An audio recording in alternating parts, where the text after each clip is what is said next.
It was one of those nights that felt hollow from the start. I didn't expect anything unusual. Not really. The dispatch came through late, around midnight. Routine highway patrol. They said, quiet night. They always said that. But as soon as I pulled out of the station in my cruiser, I could already tell this night wasn't going to be routine. The highway stretched before me like a black ribbon, slick with the faint reflection of streetlights and the occasional gleam of a passing sign. There was something about the emptiness that gnawed at the edges of my mind. Usually, even at this hour, there'd be some traffic. A truck rumbling past, a car with its radio too loud, headlights bouncing off the asphalt. But tonight, nothing. Just me, the hum of my tires, and the faint thrum of my own heartbeat. I tried to shake it off. Quiet night, I muttered to myself, forcing my voice to sound casual, like I wasn't already on edge. I adjusted the rear-view mirror and checked the dashboard lights. Everything normal. My radio squawked softly with the voices of other officers, all reports of empty roads and slow nights. At first, I thought maybe it was just a lull in traffic. Maybe everyone was home, tucked in, asleep. But as I drove, mile after mile, the emptiness pressed against me. Streetlights flickered at odd intervals, some glowing for a moment, then fading like they couldn't decide whether to exist. The lines on the road stretched long and thin, vanishing into shadows that seemed too thick, too quiet. I passed the first few exits. Not a car, not a truck, not even a lone motorbike. Usually, someone would be on the road. Even at this hour, I felt a shiver run down my spine, the kind that makes your hair prick up and your stomach twist. I told myself it was nothing, just nerves. But the quiet, it was wrong. My radio buzzed again.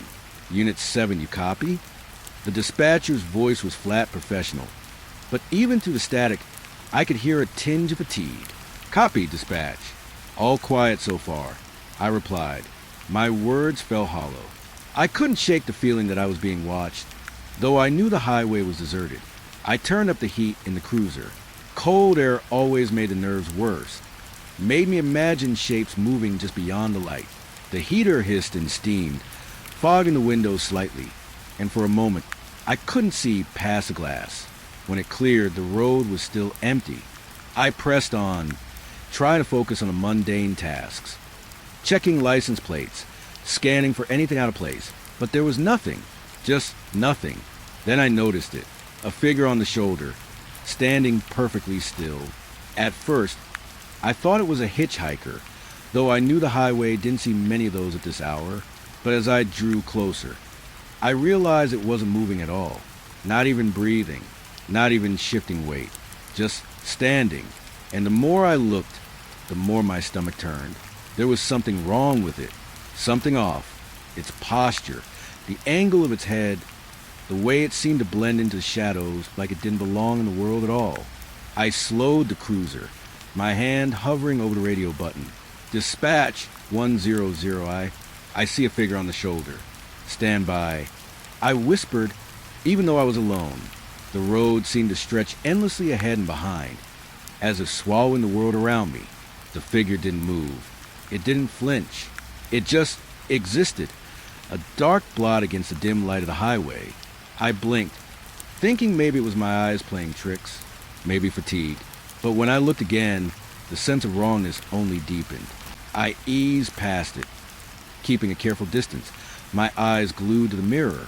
And that's when I realized it wasn't walking away. It wasn't fading. It was staying, watching. The headlights of my cruiser passed over it. And for a fleeting second, I could see the face. Not human, not exactly. Hollow eyes, sunken in, reflecting nothing. And a mouth too wide, stretched, like a shadow had swallowed it and left only the shape behind. I swallowed hard, trying not to panic. Keep going, I told myself. It's just a person standing in the dark, maybe waiting for help. My voice sounded ridiculous even to me, but I kept driving, heart hammering, every nerve screaming to turn around, to run, to get off the stretch of road entirely. The radio buzzed again. Unit 7, everything okay? The dispatcher's voice was casual, like nothing I had just seen could matter.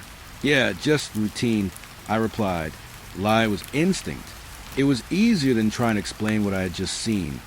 What I couldn't explain. I kept moving, and the figure faded into the shadows behind me. Or maybe it didn't fade at all, and I just didn't look back. Either way, the feeling remained gnawing at the edges of my mind. It was wrong. The highway shouldn't be this empty. People shouldn't just disappear into the night. Every exit I passed was dark, shuttered, silent. The rest stops, usually alive with neon lights and vending machines humming, were dead. Doors locked, lights out. Not a soul in sight. I called in minor details of dispatch. Nothing alarming, nothing unusual, but I could feel it. The air was different, heavier. The shadows hung longer, like they were waiting. Then came the sound, faint at first, almost drowned out by the engine. A tapping, like nails on metal, or fingertips drumming against the side of the cruiser. I froze, straining my ears. The sound stopped. My pulse raced. I looked around. Nothing, just the empty highway, stretching endlessly into darkness. I told myself it was a branch or a signpost, or some animal scuttling along the roadside. Logical explanations. They didn't help, because the tapping came again, now louder, now insistent, echoing like it was inside the car, not outside. My hands tightened on the wheel, breath caught in my throat. I considered pulling over, radioing for backup, anything to break the tension, but I knew better. Once you stop on this road at this hour, alone, things can get unpredictable. You start imagining things, seeing shapes in the dark, feeling eyes on your back. And that's exactly what I felt. Eyes, cold and unblinking, burning into me from somewhere just beyond the edge of the headlights. I pressed on. Every mile was a battle against panic. I tried to focus on the dashboard, on the speedometer, on the hum of the engine, anything to distract myself. The tapping ceased, replaced by a silence so thick it was almost painful. My ears rang. I could hear my own heartbeat echoing like a drum in a cathedral. And then the smell, faint at first, rotten metallic like iron in decay. I wrinkled my nose, turning down the air vents, but it lingered, seeping through the car, settling on my skin, clinging to my uniform. It was subtle, almost imperceptible, but unmistakably there. And with it came the creeping sense of dread, the kind that crawls up your spine and nests in your chest, whispering that something is not right, something is wrong. I glanced at the rearview mirror again. The road behind me was still empty. No headlights, no signs of life. And yet, I couldn't shake the feeling that I wasn't alone, that the shadows themselves were watching, moving just out the corner of my eye, keeping pace with me. Dispatch called again, voice breaking the tension like a weak lighthouse in the storm. Unit 7, status update? I swallowed, trying to make my voice sound steady. Everything fine, just routine patrol. I said again, the lie tasting bitter in my mouth. I gripped the wheel tighter, knuckles white. I wanted this night to be over. I wanted the sun to rise and wash away the heaviness, the wrongness, the silence that pressed against me like water. But I knew it wouldn't. Not tonight. Not here. The highway was empty. Yes, but emptiness, I realized, doesn't always mean safety. Sometimes, it just means the world has stepped aside, leaving you alone with what's watching. I drove on, headlights cutting through the dark, engine humming like a heartbeat, and somewhere in the distance, the tapping started again. The hum of the cruiser felt louder than usual, like it had grown into its own presence, filling the small space around me. I had been driving for what felt like hours, though the clock told me only minutes had passed. The highway stretched endlessly, dark and empty, and the shadows seemed to stretch out toward the car, curling around the edges of the headlights. I kept expecting to see something, anything, but there was nothing, just the dark, pressing quiet, and me. I reached for the radio on a whim, thinking maybe a familiar voice could break the tension gnawing at my chest. Unit 7, I said into the microphone. Static, just a low, grinding hiss. I tapped it again. Unit 7, do you copy? A flicker of my own reflection stared back at me from the dashboard glass. The static rose like a wave, and then, faintly, almost too soft to notice, I heard it, a whisper. It wasn't dispatch. Not exactly. It was a voice, low and cracked. Words I couldn't quite make out at first. It slithered through the speakers like smoke, curling around the edges of my mind, tugging at something I couldn't name. I froze, my hand trembling slightly as it hovered over the mic. My breath caught in my throat. Dispatch! I asked voice tight. The static answered me, hissing and whispering, never forming anything coherent, just fragments of sound that felt wrong. I shook my head, trying to convince myself I was imagining it. Fatigue, the endless road. Maybe it was some interference in the old lines, or a truck passing somewhere far off, mixing signals. Anything to explain it. I told myself that over and over. But the whispering didn't stop. It grew clearer, closer, as if leaning in to be heard. "Hello," I said more cautiously this time. My voice felt small, swallowed by the shadows that pressed against the car. The whispering responded. Or maybe it didn't. Maybe it was only my mind. But I swear it had a rhythm, a cadence that felt deliberate, soft, distant, and yet urgent. A tone that made my stomach tighten. I adjusted the volume. The static surged, hissing like a living thing, and beneath it, I thought I caught a word. Just one. My name. Crisp, clear. Not spoken by dispatch. Not anyone I knew. Just my name. Unit 7, I froze. My pulse jumped into my throat. My fingers gripped the wheel tighter, knuckles white. I wanted to laugh, to shake it off, to tell myself it was the wind through a broken transmitter or my mind playing tricks. But my gut told me it wasn't tricks. Something was in there, in that static listening. I tried to call it in. Dispatch, The static swallowed my words, filling the car with that eerie hiss, that low whispering that made my skin crawl. I couldn't make sense of it, and it felt wrong to even try. Each second stretched out, thick and heavy, as if the night itself had decided to press in around me. The whispers changed, morphing into something almost recognizable. I could catch fragments now, snatches of words, syllables like broken glass. Turn back, follow. I didn't understand, didn't want to, but my body tensed as if in warning. I gripped the wheel so hard my fingers ached. Every instinct screamed at me to stop, to get out, to run. But the cruiser felt anchored to the asphalt, the headlights cutting through the dark with no end in sight. I tried to switch channels. Something simple, anything to break the connection. The radio crackled, buzzed, then returned with a voice. My own voice, speaking words I hadn't said, or at least I didn't remember saying them. "Don't look behind." I jerked the mic away, fumbling with it, my heart hammering. My reflection in the windshield wasn't my reflection anymore, not fully. The shadows in the car seemed to twist, flickering across my face in shapes that shouldn't exist. I leaned back, trying to steady myself. The road ahead seemed normal, empty, safe, but the whispers didn't stop. They slid through the speakers, curling around the seat, brushing the back of my neck like cold fingers. My stomach turned. I wanted to pull over, to call someone, anyone, but I was alone, and alone out here it was different, heavy, knowing, watching. I caught a glimpse in the rear view mirror. The highway behind me stretched endlessly, dark and empty, but I could swear I saw movement, faint, almost imperceptible, like a ripple across the blackness. I blinked. It vanished. But that feeling, the one that tells you something is wrong, settled deep into my bones. I told myself it was fatigue again, a trick of the headlights. But deep down I knew better. The whispering intensified, louder now, almost taunting. The words weren't clear, but the meaning was urgent, threatening. They weren't coming from dispatch. They weren't coming from the car. They were everywhere, in the static, in the shadows, inside my own mind. I couldn't separate reality from what I was hearing. I wanted to scream, to shut it off, but the fear that something was waiting, something patient, kept me from moving. I tried to focus on something mundane.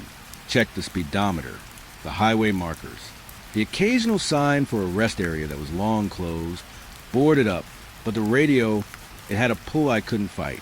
It dragged at the edges of my mind, weaving images into the darkness. Shapes, faces, fleeting and wrong. A hand raised, a smile that didn't touch the eyes, eyes that weren't eyes at all. I shook my head violently, as if that could dislodge the images. It didn't. I remembered my training, protocols, rational thinking, staying calm. But rational thinking didn't help when the static seemed alive. It crawled across the dashboard, slithered through the vents, whispered my name over and over, louder now, insistent. My knuckles were white, jaw tight. I could feel sweat running down my back, cold and sticky. My heartbeat echoed in my ears, loud enough to drown out the static, but not quite. I realized I was holding my breath. The air felt thick, heavy, as if the night itself had weight. I exhaled slowly, trying to calm myself. Try to tell myself it was an electrical fault, interference, nothing more. But the whispers, they didn't obey reason. They coiled around my mind, wrapping the edges of my thoughts in cold, unwelcome threads. A single word cut through the static suddenly. Clear, sharp, alone. It wasn't dispatch. It wasn't anything human. Just that one word, low and menacing, settling in my chest like a stone. My heart leapt, thundering in my ears. I gripped the wheel, knuckles burning, and tried to rationalize. Alone. I was literally alone. No one else on this highway. But the way it was said, it felt like a presence, sitting just behind me, leaning in close, knowing my fear before I even acknowledged it. I looked over my shoulder. Nothing. The black asphalt stretched endlessly, broken only by the dim glow of my taillights reflecting in the faint fog that had started to creep along the road. Nothing moved, but the feeling, the knowing, it lingered. Heavy, pressing, watching. The radio sparked, hissed, and then a voice, different now, older, tired, almost sorrowful. Don't keep driving. It slurred the words, breaking them apart like shards. I swallowed hard, voice caught in my throat. I wanted to respond, to argue, to tell it I couldn't just stop out here, that the highway was endless, but the words wouldn't come. Fear had stolen them. The static rolled on, thick, nearly solid, curling around the edges of my vision. Shadows stretched inside the car, long and impossible, flickering like candlelight over shapes that shouldn't exist. I forced my eyes on the road, on the white lines on the cracked asphalt. I tried to remember that the lines were straight, the road unbroken, but even that certainty began to slip. The highway ahead twisted slightly, like a mirage, bending in ways that made my stomach turn. I gripped the wheel tighter. My pulse thrummed in my ears. The whispering rose again, louder, more insistent. Words weaving together into something that almost sounded like a sentence. Something I didn't want to understand. Something I wasn't sure I could survive if I did. I drove on, knowing the road would not end, knowing the whispers would not stop, knowing the shadows had already decided to follow. And I realized, with a weight settling deep in my chest, that I wasn't just alone. I had never been alone. Not really. Not here. Not tonight. The radio hissed, crackled, and whispered again that I had been driving for what felt like hours, though I knew the clock had barely moved. The highway stretched endlessly, black and silent, a ribbon of asphalt swallowed by shadows. My headlights cut narrow paths through the dark, but the edges always seemed to curl back in, leaving me surrounded by nothing. The whispering from the radio had stopped, or maybe I had just stopped hearing it, my mind too tight with tension to notice subtle sounds. Either way, I was alone, or so I thought, and then it appeared. A car, headlights bright, coming from the opposite direction. At first, I didn't think much of it. Traffic wasn't unheard of, even at this hour. But as it drew closer, my chest tightened. Something about it was wrong. The headlights were too bright, too white, cutting through the darkness in a way that hurt my eyes. The shape of the car was familiar enough, generic, but there was an unnatural stillness to it, as if it were floating rather than driving. I slowed the cruiser instinctively. My pulse thudded in my ears. The radio remained silent, but I could feel the tension building, coiling around me like a living thing. The car passed. I glanced in the rear-view mirror, expecting it to continue down the highway, fading into the distance like normal traffic. It wasn't there. I blinked, confused. The empty road stretched behind me, the lines sharp and familiar, and yet the car gone. My stomach turned. I checked my mirrors again, front, back, sides. Nothing. No sign of tires, no gleam of headlights, no reflection in the wet asphalt. My mind tried to rationalize. Maybe I had imagined it. Fatigue. Too many hours on the road.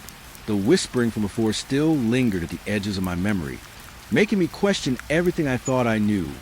I pressed on, trying to push the image from my mind. And then another car appeared. Same headlights, same shape, same wrongness.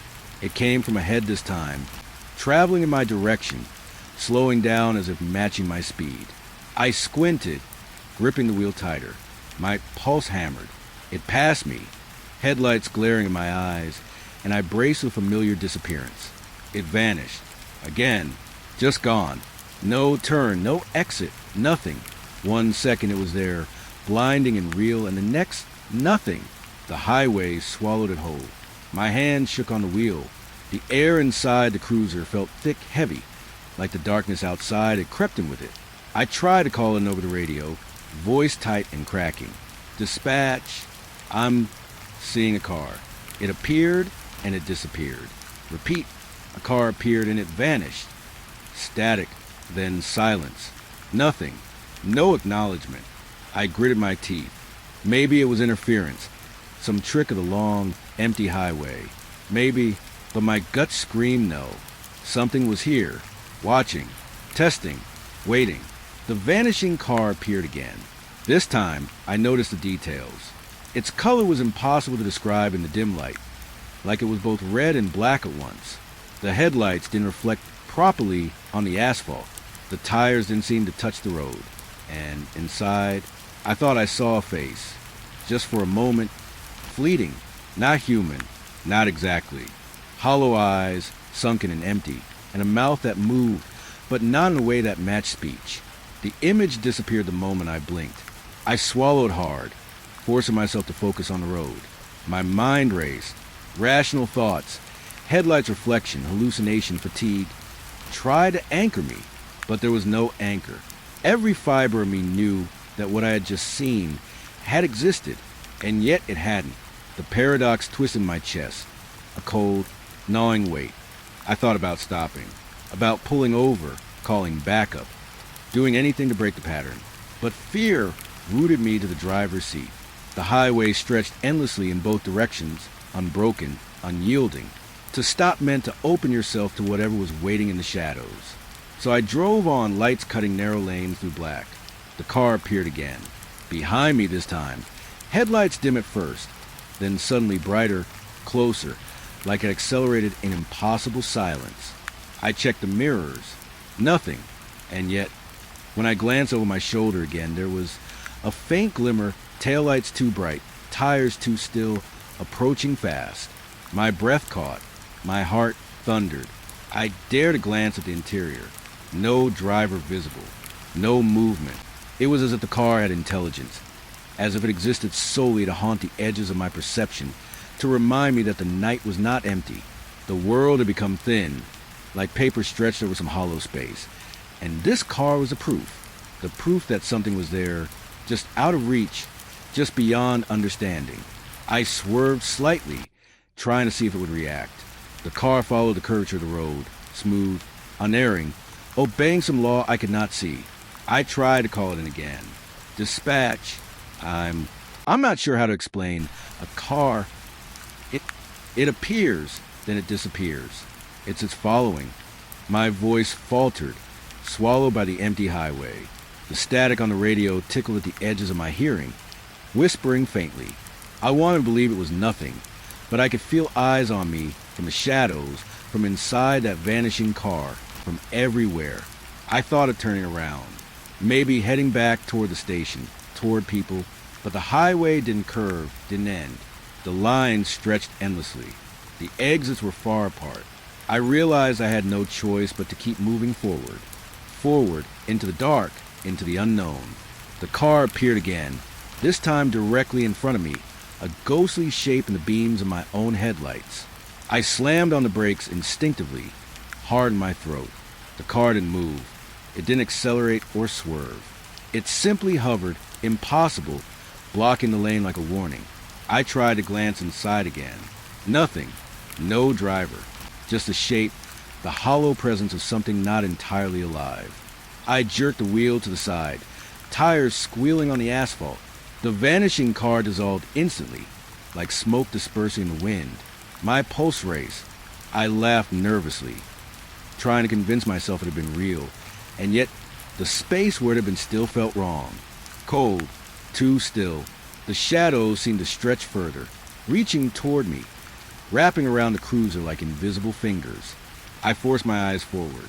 The road continued, empty again, the lines crisp under the headlights. But the feeling remained, lingering like a stain on my mind.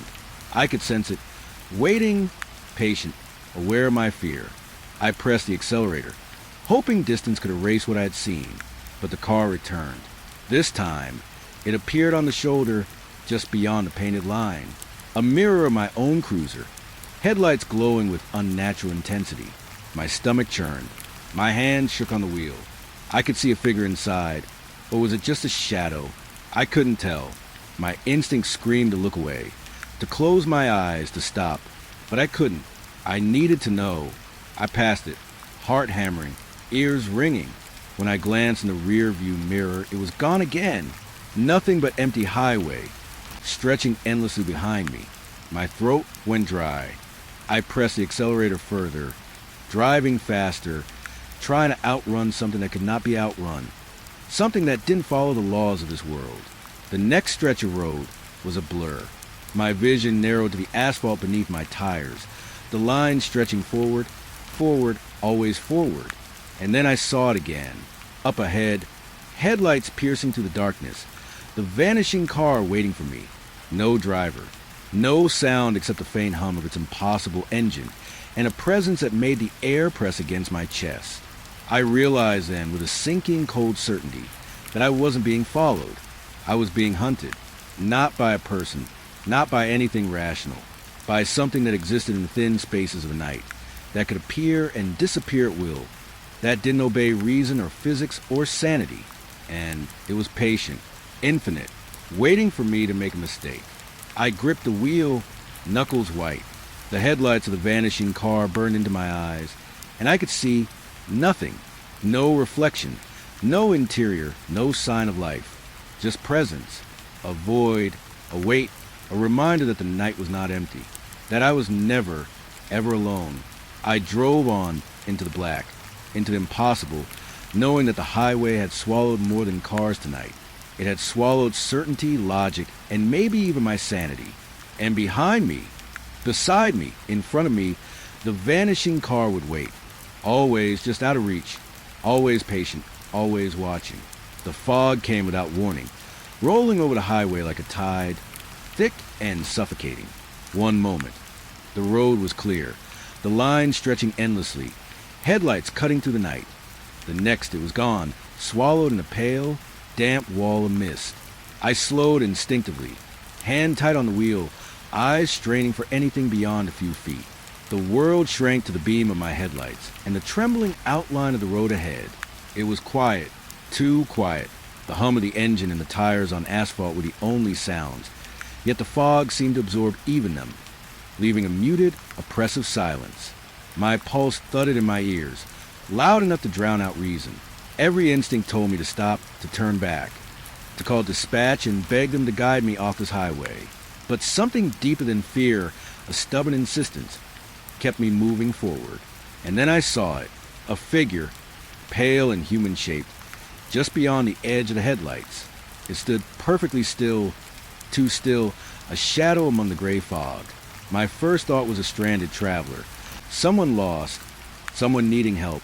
I slowed, hand hovering over the radio.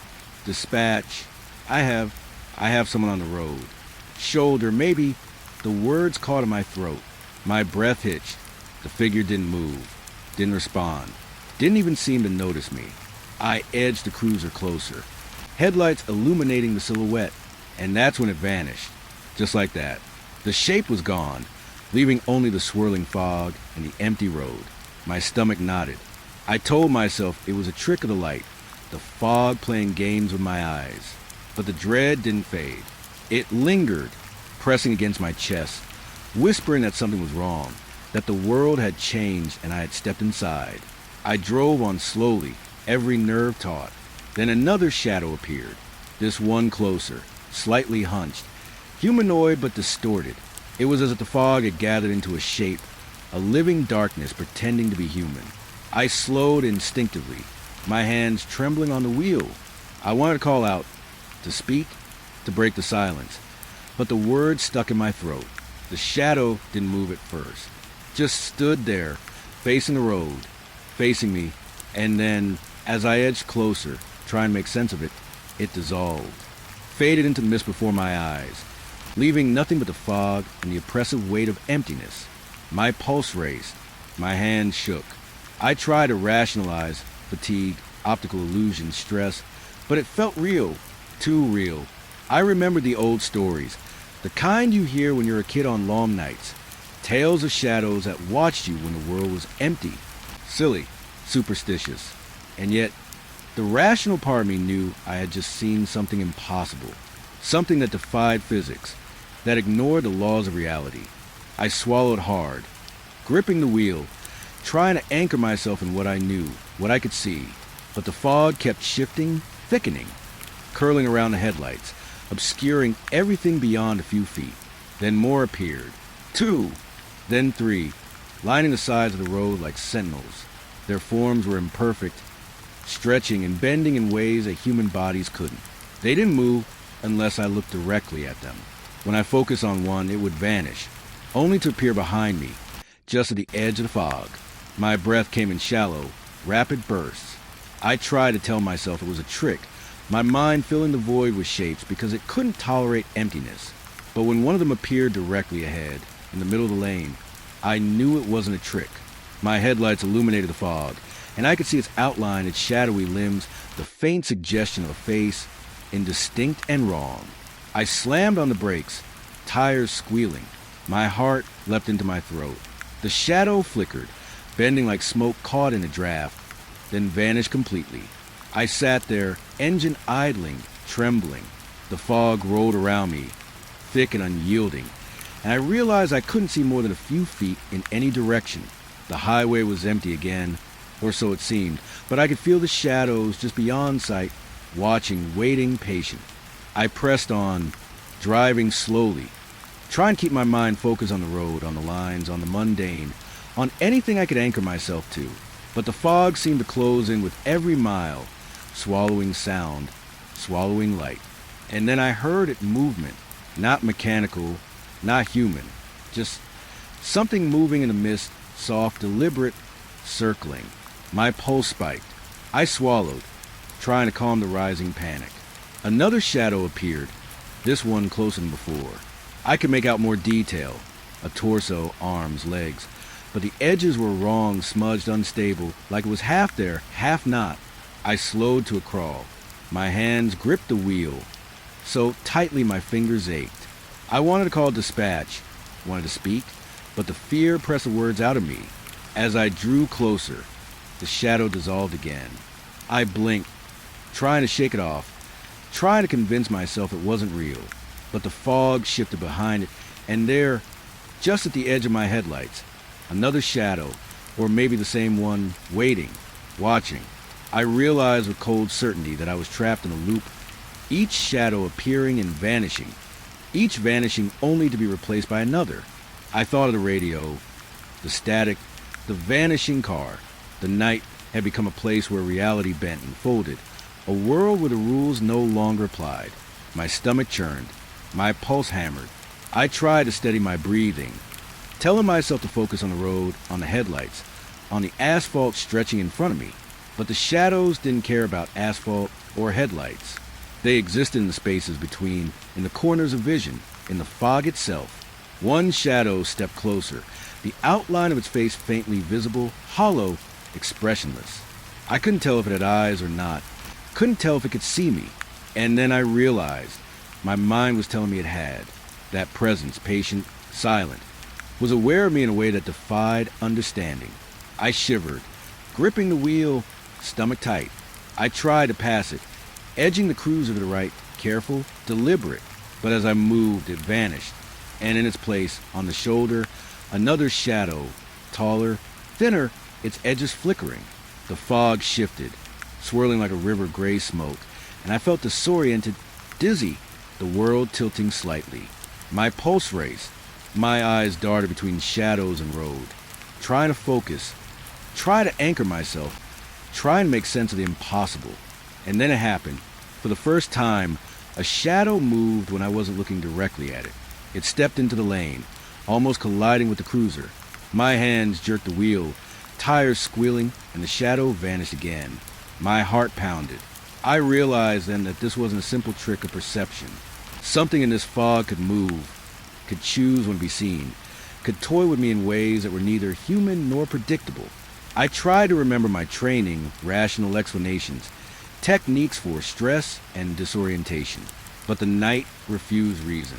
Every shadow I glimpsed, every movement at the edge of fog, reminded me that I was powerless here, that the world I thought I knew had been replaced by something else entirely. I pressed forward, slowly, desperately, feeling the fog thicken, pressing against the car. The shadows multiplied, appearing and disappearing in the corner of my vision. Every time I blinked, a new figure waited, or the same one had returned. My pulse raced, my hands shook, my breath came in short bursts. Then the strangest thing happened. One shadow, humanoid but indistinct, stepped into my headlights and froze. I could see its outline, its twisted limbs, but the face, I swear I could see my own reflection there, distorted, hollow-eyed, terrified. I jerked the wheel again, swerving, and the shadow dissolved instantly. But the image lingered, etched into my mind, a mirror of fear that refused to fade. I drove on, fog swallowing the road behind and ahead. Every shadow, every movement, every flicker of mist left me questioning my senses, my sanity, my memory. I realized that I could no longer trust what I saw, what I heard, what I felt. The world had become uncertain, mutable, a place where the line between reality and illusion was gone. By the time I reached the next marker, the fog had thinned slightly, but the dread remained. The shadows had vanished, or so it seemed, leaving only the lingering doubt. Was it over? Had I imagined it all? Or were they still there, waiting beyond the edge of perception, patient, silent, eternal? I pressed on, headlights cutting through the dim gray, hands gripping the wheel, mind racing. I knew the night wasn't finished with me. I knew the fog had more to show, more to hide, more to bend and twist in ways I couldn't comprehend. And for the first time, I realized that even if the shadows were gone, I could never be certain of anything again. Not the road, not the night, not myself. The highway stretched ahead, empty and endless, but I could feel it, watching, waiting, always waiting. The call came in just after dusk. The kind of call that sets your gut on edge before you even leave the station. Missing camper. Dispatch said voice tight but professional. Remote forest area. Last seen a few hours ago. Nothing else. No sense of urgency. No warning bells. Just a routine-looking report that somehow made my chest tighten anyway. I pulled the cruiser from the lot. Headlights cutting through the early night. The road to the forest was narrow and winding, lined with trees that arched overhead like dark sentinels. The deeper I went, the quieter it became. Streetlights disappeared behind me, leaving only the glow of my own headlights and the faint hum of the engine. Dispatch repeated the details as I drove. Call reports they haven't returned. Could be lost, could be injured. No further info. I listened, nodded, though they couldn't see me. My hand rested on the wheel, fingers tightening. Something about forest at night always feels different. Darker, slower, like time itself hesitates under the canopy. By the time I reached the edge of the marked area, the sky was nearly black. The forest loomed on either side, a wall of shadows, and the road narrowed into a rough dirt track. I slowed the cruiser, engine rumbling quietly under my hands.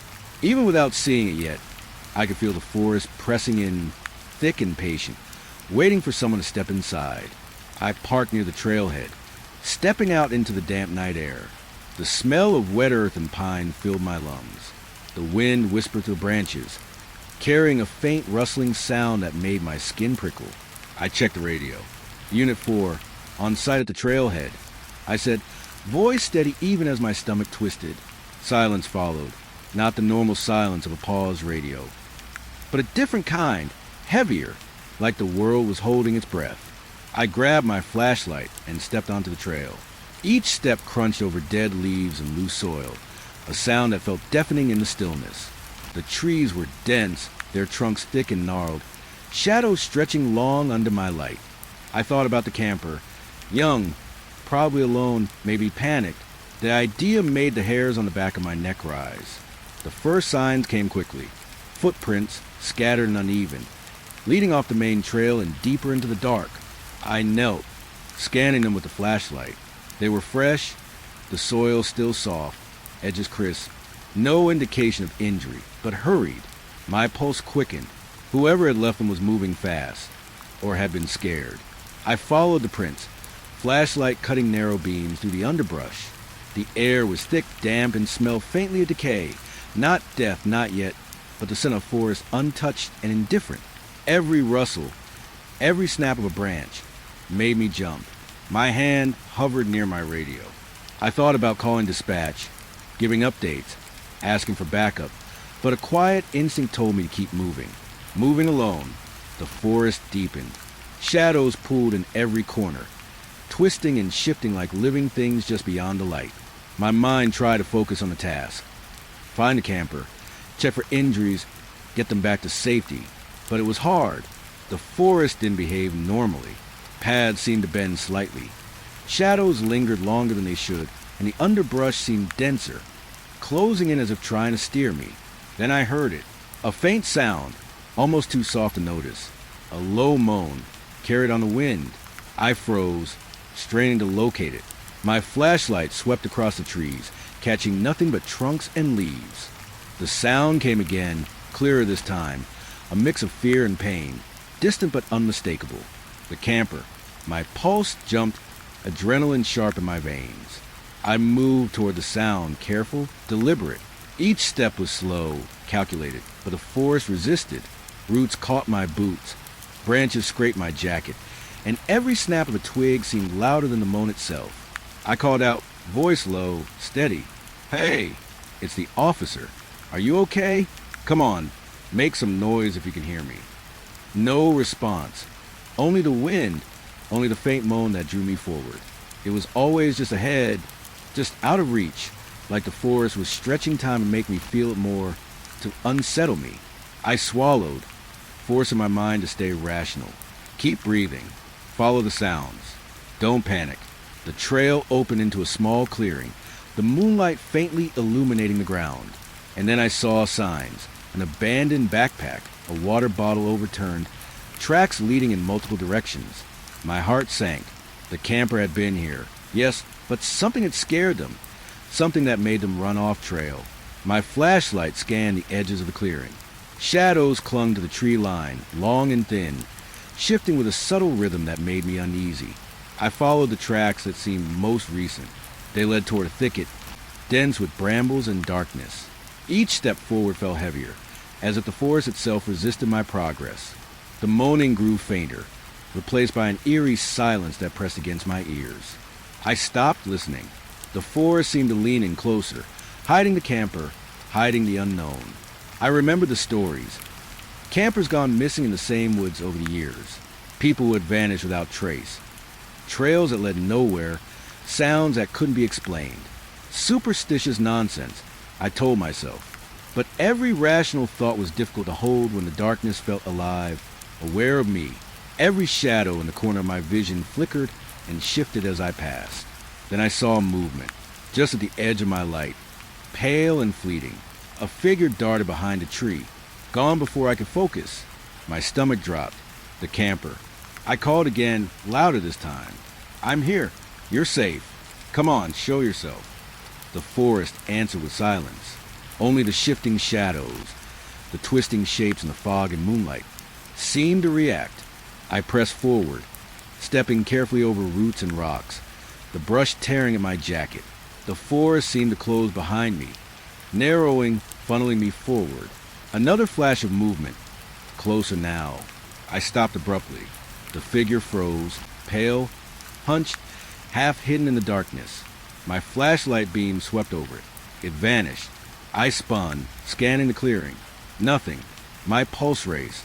I could hear my own breathing, the sound of my heartbeat, and the soft rustle of leaves in the wind. Rationality wavered. My mind tried to explain it. Hallucination, stress, fatigue. But the evidence, the footprints, the abandoned belongings told another story. Something was here. Something hiding in the dark. Something that had scared the camper into vanishing. I called dispatch again, voice shaking despite my effort to stay calm. Unit 4, I need backup, missing camper in the woods. I have visual cues, but static. The radio crackled, faint, then silence. My hands tightened on the flashlight. Alone, I moved toward the last tracks, careful, deliberate. Each step was measured. Every sound amplified in the quiet of the night. Shadows shifted around me, tall and indistinct. Shapes that mimicked movement just beyond my sight. My stomach churned. The forest felt alive, aware, patient. I told myself to stay rational, to follow the tracks, to find camper. But with every step, I felt that the forest was not just hiding someone. It was watching me, testing me. Waiting, I reached a small stream. The tracks ended here, scattered, unclear, signs of struggle or panic. My chest tightened. I could hear the faint gurgle of water over rocks.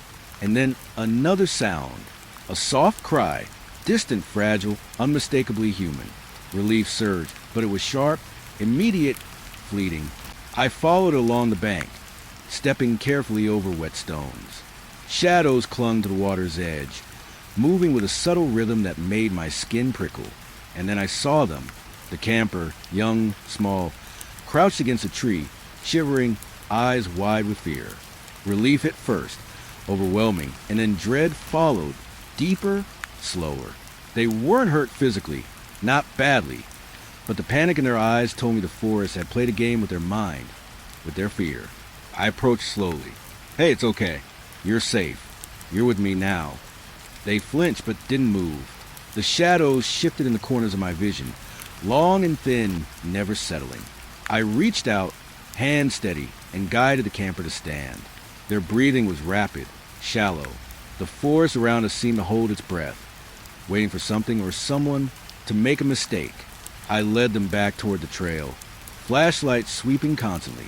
Every rustle, every shifting shadow made me flinch. My mind raced with questions. What scared them so badly? What lurked in these woods that could vanish, hide, distort reality? And even as I guided them back, I knew the forest had left something behind in their minds.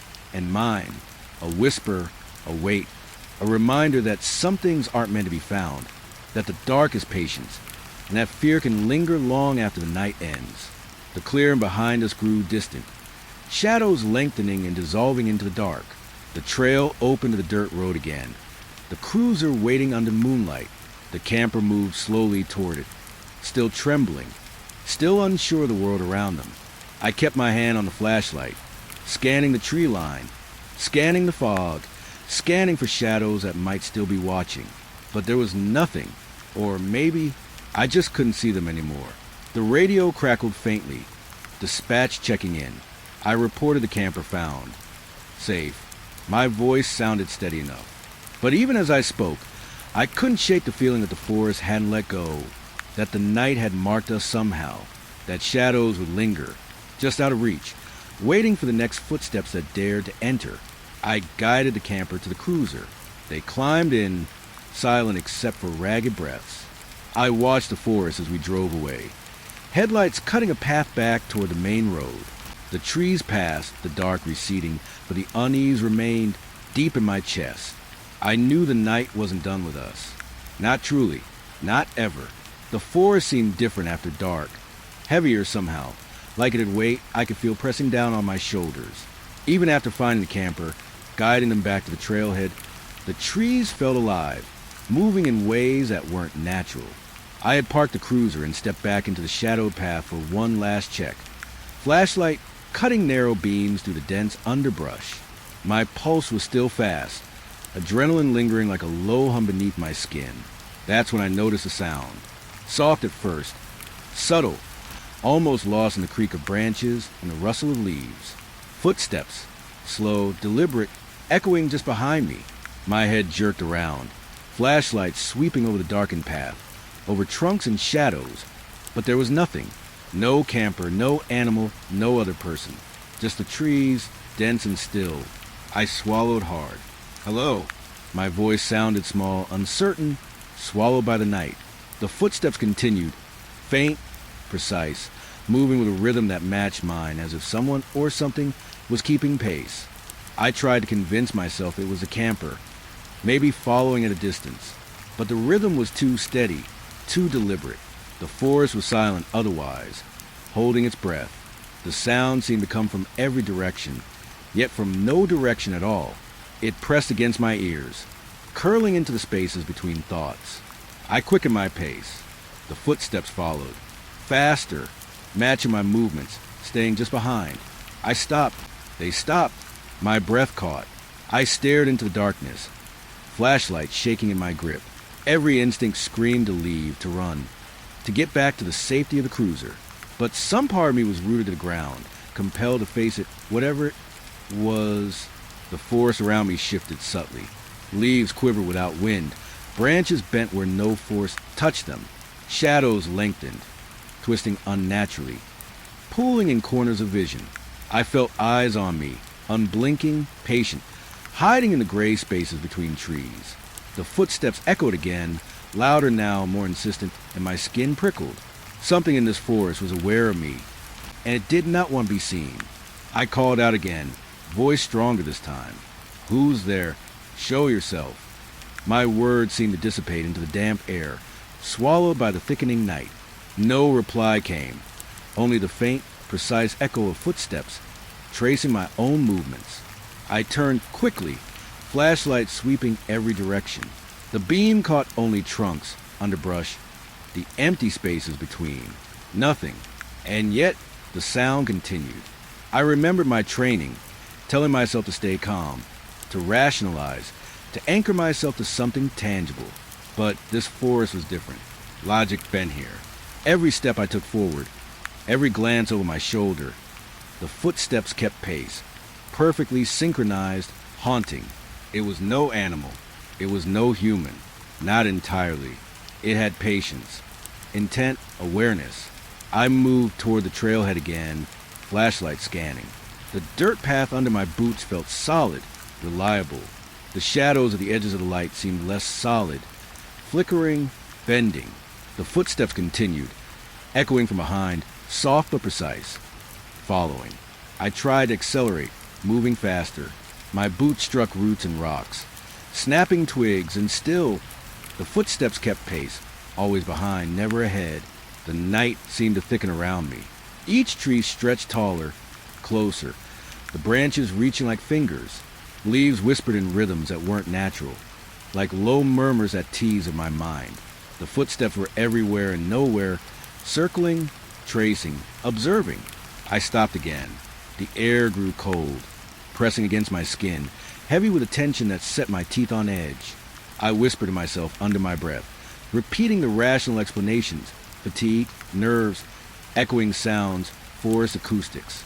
But even as I spoke, I knew none of it fit. The sound moved with intelligence, with purpose. It responded to me.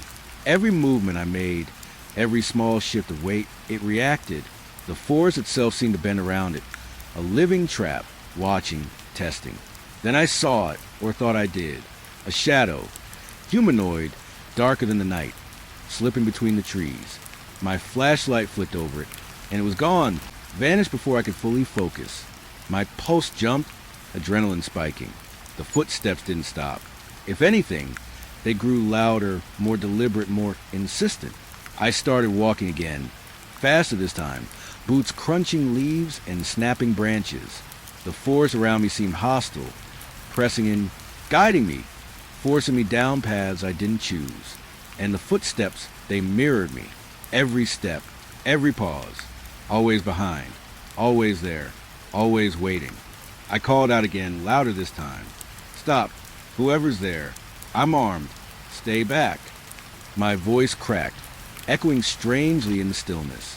There was no reply, only the sound, echoing, following, circling.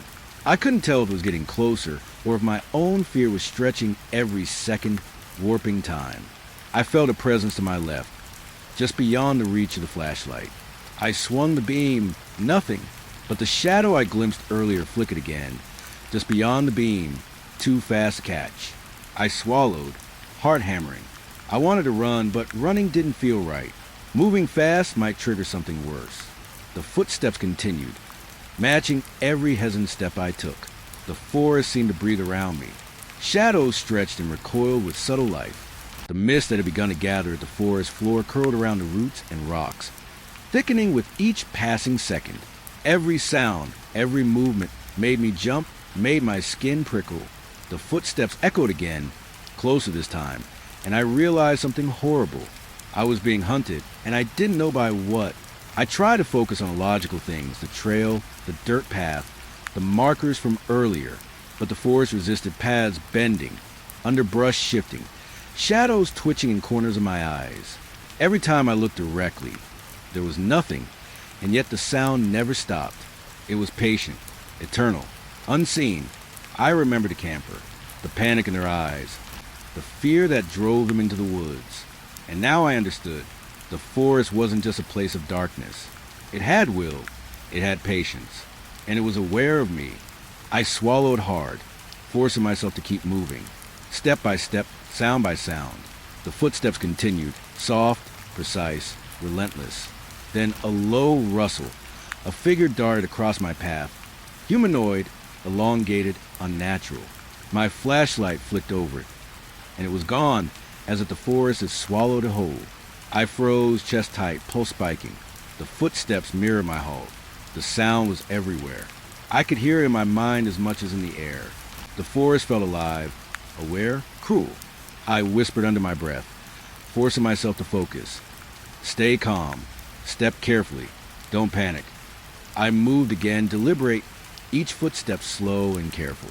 But the forest resisted, shadows twisting, darkness thickening, and the unseen footsteps continued to follow, relentless, mocking. Time lost meaning.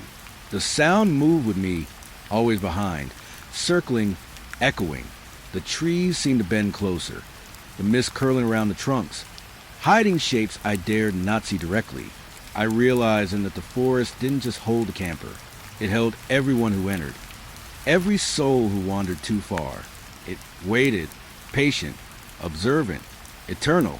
The footsteps were close now, just behind, and I could feel them in my chest, in my mind. Not just sound, pressure, presence, awareness. I tried to shout, to make a stand, but my voice came out a trembling whisper. The forest pressing around me. Shadows moved in corners, just beyond focus. Mist swirled unnaturally, forming shapes that weren't human, weren't animal, just wrong. I stopped, flashlight trembling. The footsteps stopped. Silence fell, thick, oppressive, suffocating.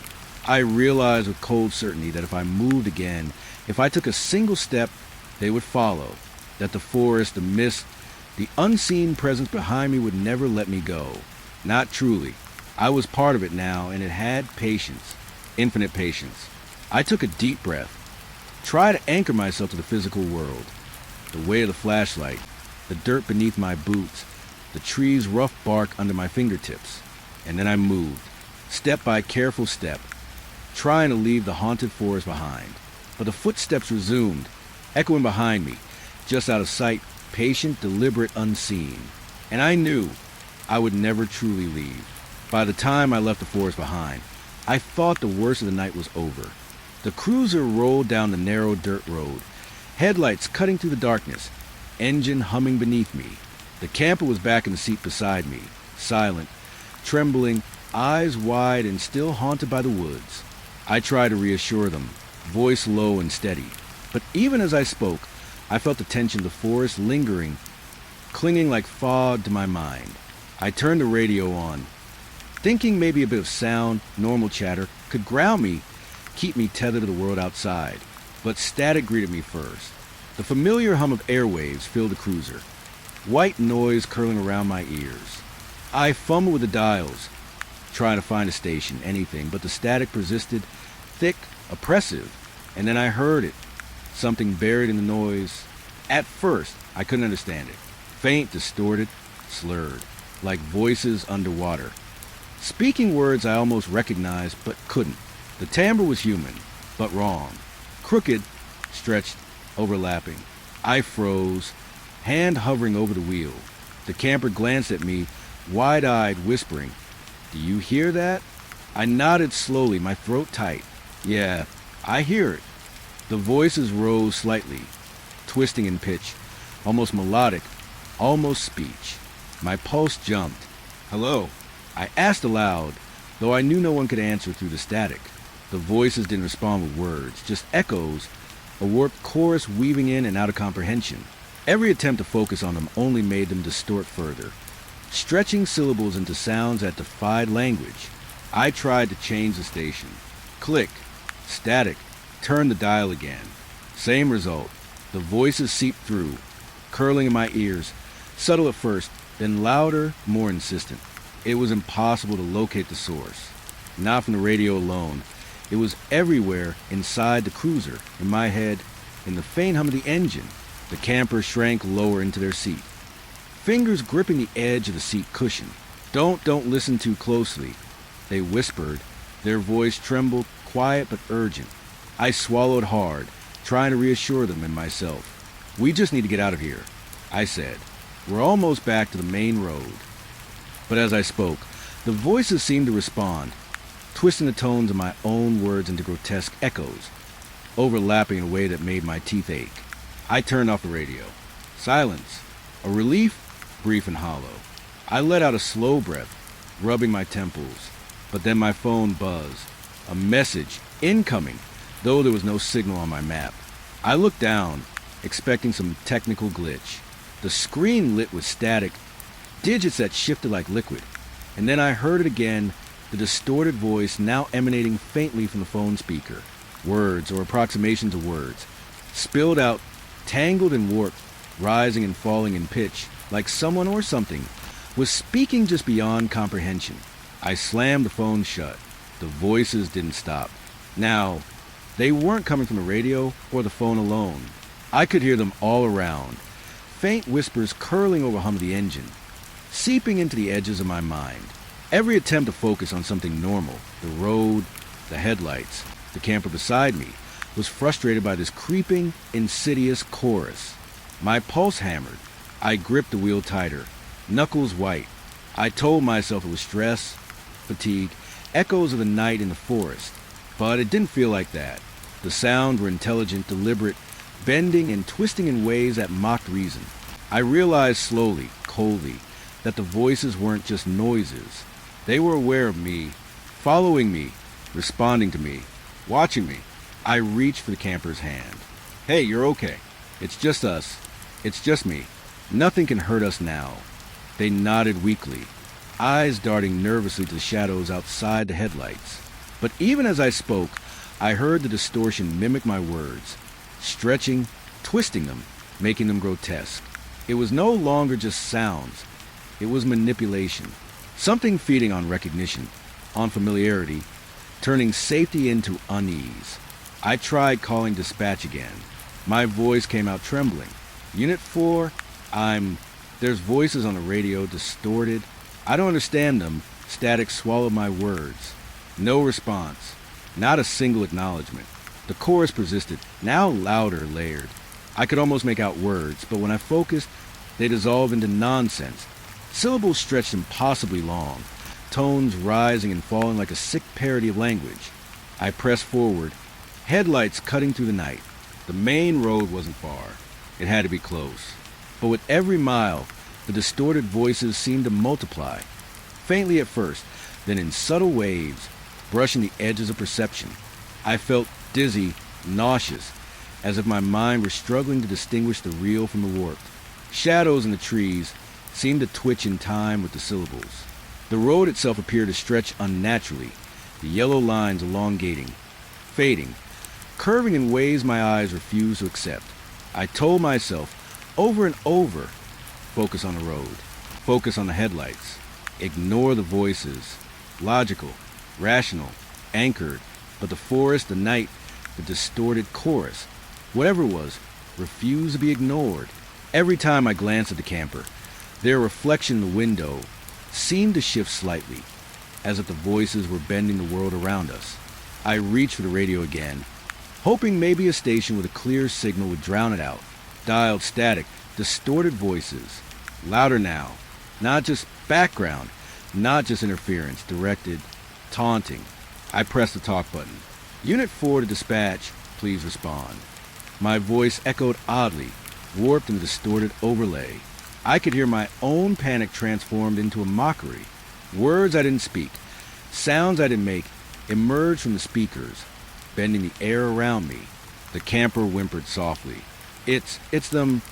They looked at me, pale, eyes wide, shaking. I tried to reassure them. No, it's just interference. Nothing's real. We're fine.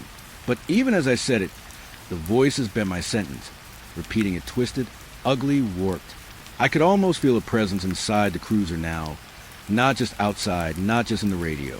A pressure, cold, invasive, patient. I pressed the accelerator, desperate for the main road, for signal, for anything that could return me to normality. The distorted voices rose and fell like waves, almost rhythmic, almost musical, almost alive. My teeth ached from the sound, the warping, the way it seemed to burrow into the edges of thought. Every glance in the rear-view mirror showed darkness, stillness, but I knew without seeing, that the chorus followed, endless, patient. The road curved, yellow lines fading into the night. My pulse hammered. I tried to focus on the tangible, the tires on asphalt, the engine hum, but the voices kept layering, growing more complex, more precise, mimicking sound I didn't make, repeating thoughts I didn't think. My mind raced. Every attempt to think clearly, to reason, to ground myself, failed. The night had bent. The forest had bled into the highway, and the distorted voices had followed. I thought of the camper, shivering beside me. We're almost there, just a little longer.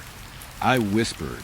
They nodded, gripping the edge of the seat, but the distorted voices echoed my reassurance, twisting the words, stretching the syllables into long, unnatural shapes.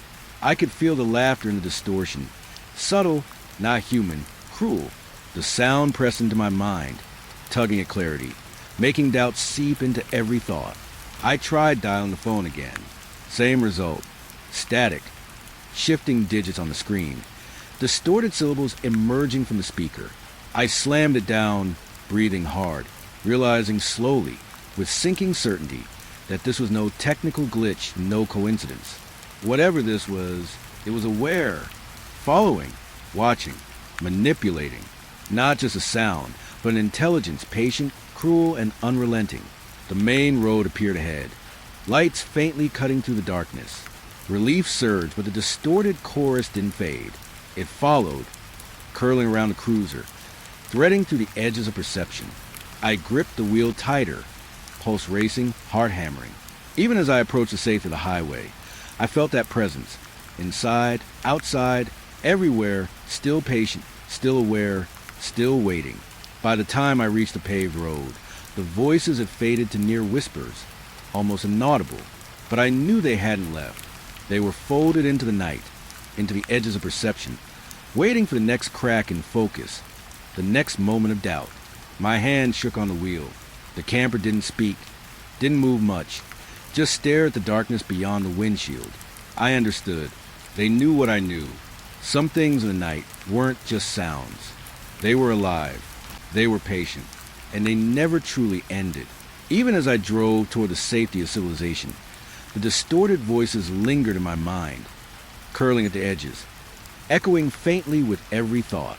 I realized with a cold certainty that I would hear them again, and next time, maybe I wouldn't be able to tell what was real and what was warped by the night. I thought leaving the forest behind would bring relief, that the dirt road, the cruiser, the faint hum of civilization would anchor me back to reality. But the moment I turned off the trail and into what I thought was the main road, the world shifted. The trees returned, dense, endless, pressing in from all sides, and my headlights, which had given clarity, only made the shadows stretch longer, thicker, bending in ways that didn't make sense. The road itself seemed unfamiliar, though I had memorized the turns. My pulse quickened. I gripped the wheel tighter, breathing shallow. Every instinct screamed to turn around, to retrace my path, to find a trailhead. But the more I tried, the more the trees closed in. Branches arched overhead, knotting together in dense canopies, and the gaps between the trunks were smaller than memory should have allowed. I had been moving for minutes, maybe hours, but the forest felt infinite, looping. Each bend led me deeper, never closer to the main road. The cruiser's engine hummed, steady, reliable, but it felt wrong somehow, like the sound of machinery in a dream. The headlights revealed glimpses of the path, but every detail shifted when I blinked. Rocks moved slightly. Roots that had been tangled on the right now curled to the left. Every step, every turn, confirmed the same horrifying realization. I was lost not in the forest, but in something beyond it, where reason had no purchase. I tried calling dispatch. Radio crackled, faint static. Unit 4, do you copy? Over. My words came out, but nothing returned. Only static. My phone showed no signal. I felt the first real prickle of panic. Alone, truly alone. No one could reach me, and for a moment, a sick certainty crept into my chest. Maybe no one ever could. The trees whispered, not voices, not words, but soft, almost imperceptible rustling that carried intention. Leaves brushed together in patterns that made my stomach knot. Every shadow at the edge of the headlights seemed too deliberate, too patient. A branch arched unnaturally, forming shapes that suggested movement, human movement. But when I focused, it straightened, indifferent. I was being toyed with, I knew it, and my mind raced to make sense of the impossible. I thought about the camper, about the forest earlier, about the vanishing shadows, the distorted voices, and now, alone in the cruiser, headlights cutting a path that seemed to dissolve behind me as I moved. I realized the pattern was complete. The forest didn't just hide. It shifted. It trapped. It twisted reality around anyone who entered. The thought tightened my chest. I pressed the accelerator, hoping speed might break the cycle. But the road curved unnaturally, lengthening with each turn. The forest pressed closer, trees growing taller, thicker, trunks twisting as if to close off escape. The headlights revealed glimpses of the same branches over and over, a looping echo of wood and shadow. I swallowed hard, pulse hammering. Every turn, every mile, felt like the same stretch of road, just reshaped, rewritten. I tried to focus on detail, rocks, roots, knots in the tree bark. But even these betrayed me. One moment a tree had a thick, gnarled trunk. A blink later, it stretched thin and tall. The path under the tires shifted as if the earth itself were pliable, molding to the forest's will. Every rational thought faltered. Panic pressed on my chest. My hand shook on the wheel, knuckles white. I was trapped, and the forest was infinite. I called out, anyone hear me? My voice felt swallowed by the night. Not just the trees, but the air itself. The words seemed to hang and curl around me, twisting before they could escape. Silence answered. Not the silence of a world without noise, but the suffocating silence of expectation, of awareness, like the forest knew my fear and held it close. The cruiser rolled on. Headlights swept over shifting shadows. Shapes moved just beyond focus, tall and humanoid, indistinct. Sometimes I thought I glimpsed movement between the trunks, subtle flickers that vanished when I blinked. Every instinct told me to stop, to flee, to turn. But where? Every turn looped back. Every shadow followed. I was alone and the forest had no end. I remembered stories, whispered warnings from older officers, locals who refused to go too far into these woods. They twist, they said. They take you further than you think you're going. I had laughed then. Not now. Now. Their words echoed in my mind like warnings carved into bone. I was in the forest, yes, but I was inside something else. A trap, a living impossibility that folded space and patience around me. I turned the wheel sharply, desperate, eyes scanning for anything familiar. A break in the trees, a sign, anything. But the gap stretched farther, disappeared, and the forest pressed closer. My pulse thundered in my ears. Breath came in short, rapid bursts. I could feel the weight of the trees, the shadows pressing on me from all sides. And then I realized I wasn't just seeing the forest. I was feeling it. The trunks vibrated faintly under the tires, subtle pulses that mirror my heartbeat. Branches whispered against each other in patterns that matched my thoughts, rustling in time with fear, anticipation. The forest was aware. It didn't just contain me. It responded to me, shaped itself around my mind, manipulated perception until the world outside lost meaning. I tried again with the radio. Static. No voices this time. Just empty interference, pressing at the edges of thought. I leaned back, trying to collect myself, trying to anchor to anything solid. But the forest refused. It was infinite, shifting, alive. I drove, and the same trees passed by again, twisting into new shapes, shadows thickening, path curving endlessly, mocking every attempt at rationality. I thought of the camper, trembling back on the trailhead, eyes wide. They had escaped the forest, or so I thought, and yet now I understood I had not escaped at all. I was inside a loop, a space that obeyed rules that weren't natural. Every mile, every turn, every blink reshaped the world around me, and the more I fought, the tighter it held me. I stopped the cruiser for a moment, hands on the wheel, head down, breathing shaking. The headlights cut through dense fog that hadn't been there a moment ago, fog that curled around the trunks, soft and wet, hiding shapes just beyond comprehension. I felt a prickling on my skin, as if eyes watched from every shadow, patient, silent, waiting. My chest tightened, heart hammering. Hopelessness sank into my chest like a stone. I drove on again, knowing instinctively that stopping didn't help. That stillness made the forest awareness sharper. Every shadow moved in subtle ways, corners flickering with shapes I couldn't define.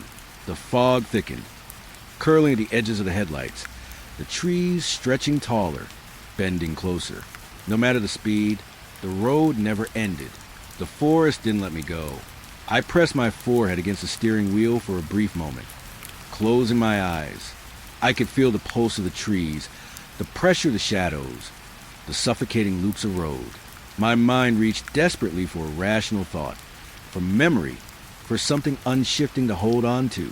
And yet, every anchor failed. Rocks shifted, roots twisted, branches bent unnaturally. The world outside the headlights had become a place I couldn't trust. I whispered to myself, low, almost a prayer. It has to end. There has to be a way out. There has to be. My voice cracked. The forest whispered back, not in words, but in sound and movement, in the impossible.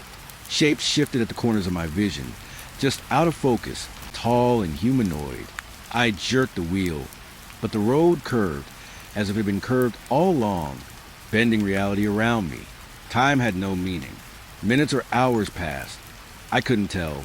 The headlights swept over the same twisted trunks, over the same shadows, over the same mist that seemed alive, curling, waiting. The forest was patient, infinite. I realized with cold clarity. I was trapped. There was no end. The more I tried to escape, the more the forest bent, reshaped, folded itself around me.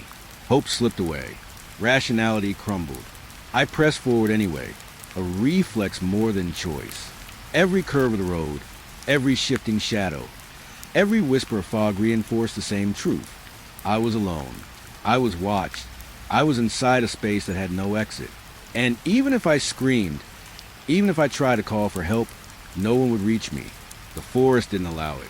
The headlights illuminated mist curling around the trees, revealing shapes that weren't there before. Tall, elongated, humanoid, and patient. I didn't try to see them directly. I couldn't. And yet, I could feel them, their awareness folding over me, mocking, indifferent. My pulse raced, my mind screamed for reason, and I realized finally that there would be no reason here. The world outside had ended. I was inside something else. I drove on. Headlights cut narrow paths through the infinite, twisted forest. Shadows stretched endlessly, shapes shifting, fog curling, the road bending impossibly. Every mile, every second, confirmed the truth I had come to accept. I was trapped, hopelessly. The forest would not let go. Time had no meaning. Space had no rules. And I, alone in the cruiser, could do nothing but move forward forever. The forest pressing on all sides. The headlights revealed nothing beyond the shifting trunks and curling fog. I gripped the wheel, knuckles white, eyes wide, mind teetering on the edge. The world I had known. It was just past midnight when I noticed her, or him, I wasn't sure at first, standing on the shoulder of the highway. The road stretched ahead like black ribbon under the headlights, empty save for the occasional hum of a passing car. The figure was still, impossibly still, arms hanging at their sides, eyes fixed ahead. Something about the way they didn't move even as cars sped past made my stomach tighten. I slowed the cruiser, scanning the shoulder.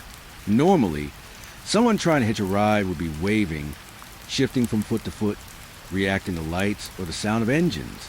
Not this one. No sign of life in the way I expected. Just waiting. And the longer I looked, the more wrong it felt. I passed them once, headlights glancing off pale skin and a dark coat that blended with the night. When I checked the rear view mirror, they were still there, unmoving as if frozen in time. My radio crackled faintly, static filling the pauses between words from dispatch. I ignored it. This felt more urgent. I pulled over cautiously, tires crunching on gravel, and rolled down the window. "Hey, you need a ride?" My voice felt small, swallowed by the night. No response. I tried again, a little louder, trying to pierce the eerie stillness. Nothing. The figure didn't turn, didn't shift, just stood there, silent and unblinking. A cold prickle ran down my neck. Something about the posture, the way shadows fell across their face, made me hesitate. My training kicked in, approach with caution, assess the threat, but instinct screamed at me that this was no ordinary hitchhiker. Yet, the rational part of me thought maybe they were just scared, maybe stranded, alone on a cold, empty highway, hoping for someone to stop. I stepped out of the cruiser slowly, flashlight in hand. The beam cut through the night, landing on the figure. Their eyes, or what I thought were eyes, reflected the light, a dull glimmer. My pulse hammered. I wanted to take a step closer, to offer help, but every instinct I had shouted to stop, to wait. The air around them felt heavier, denser, like the night itself had coiled tight around their form. "Are you okay? Do you need assistance?" My voice wavered despite my attempt at calm. Still nothing. Just that impossible stillness. I moved closer, flashlight swinging slightly. The gravel beneath my boots crunched loud in the silence. The figure didn't flinch, didn't even shift weight. It was waiting. Something in the shadows caught my eye. Movement? I blinked. The shape was gone. Only the figure remained, pale and silent, standing like a statue. I swallowed, heart pounding. Every logical explanation. Someone frozen with fear. Someone trying to remain calm, collapsed under the weight of how unnatural they seemed. I circled slightly, trying to get a better look, to see details, to find a clue. The figure's face was obscured by shadow, dark hair falling loosely, eyes locked on the dark road ahead, unseeing. The coat, long and dark, shifted faintly in the breeze. But that wasn't right either. The breeze didn't reach them. The air around me, the stillness of night, the way the trees beyond the shoulder seemed unnaturally still, all of it made my skin crawl. A car passed, lights blazing, horn honking as they swerved slightly around us. The figure didn't move, didn't react, didn't even blink. The driver's eyes flicked to me briefly in surprise before disappearing into the darkness. I was left alone with the figure in a silence that pressed in on all sides. I took a deep breath, forcing myself to step closer. "Hey, it's okay. You can get in. I can take you somewhere safe." My voice cracked slightly, betraying my tension. Still nothing. No response.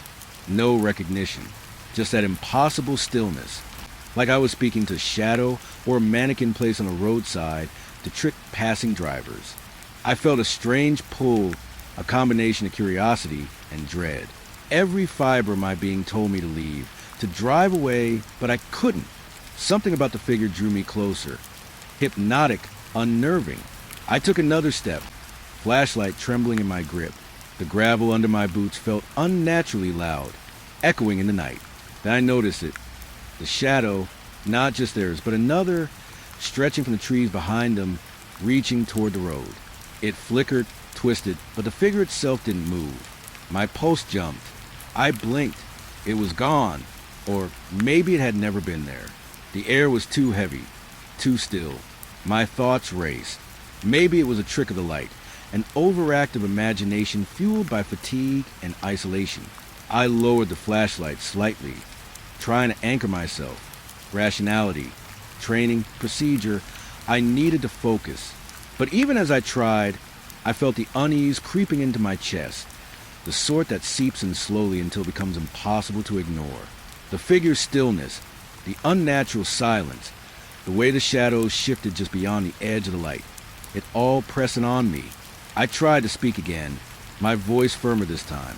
Look, if you need help, I can take you somewhere.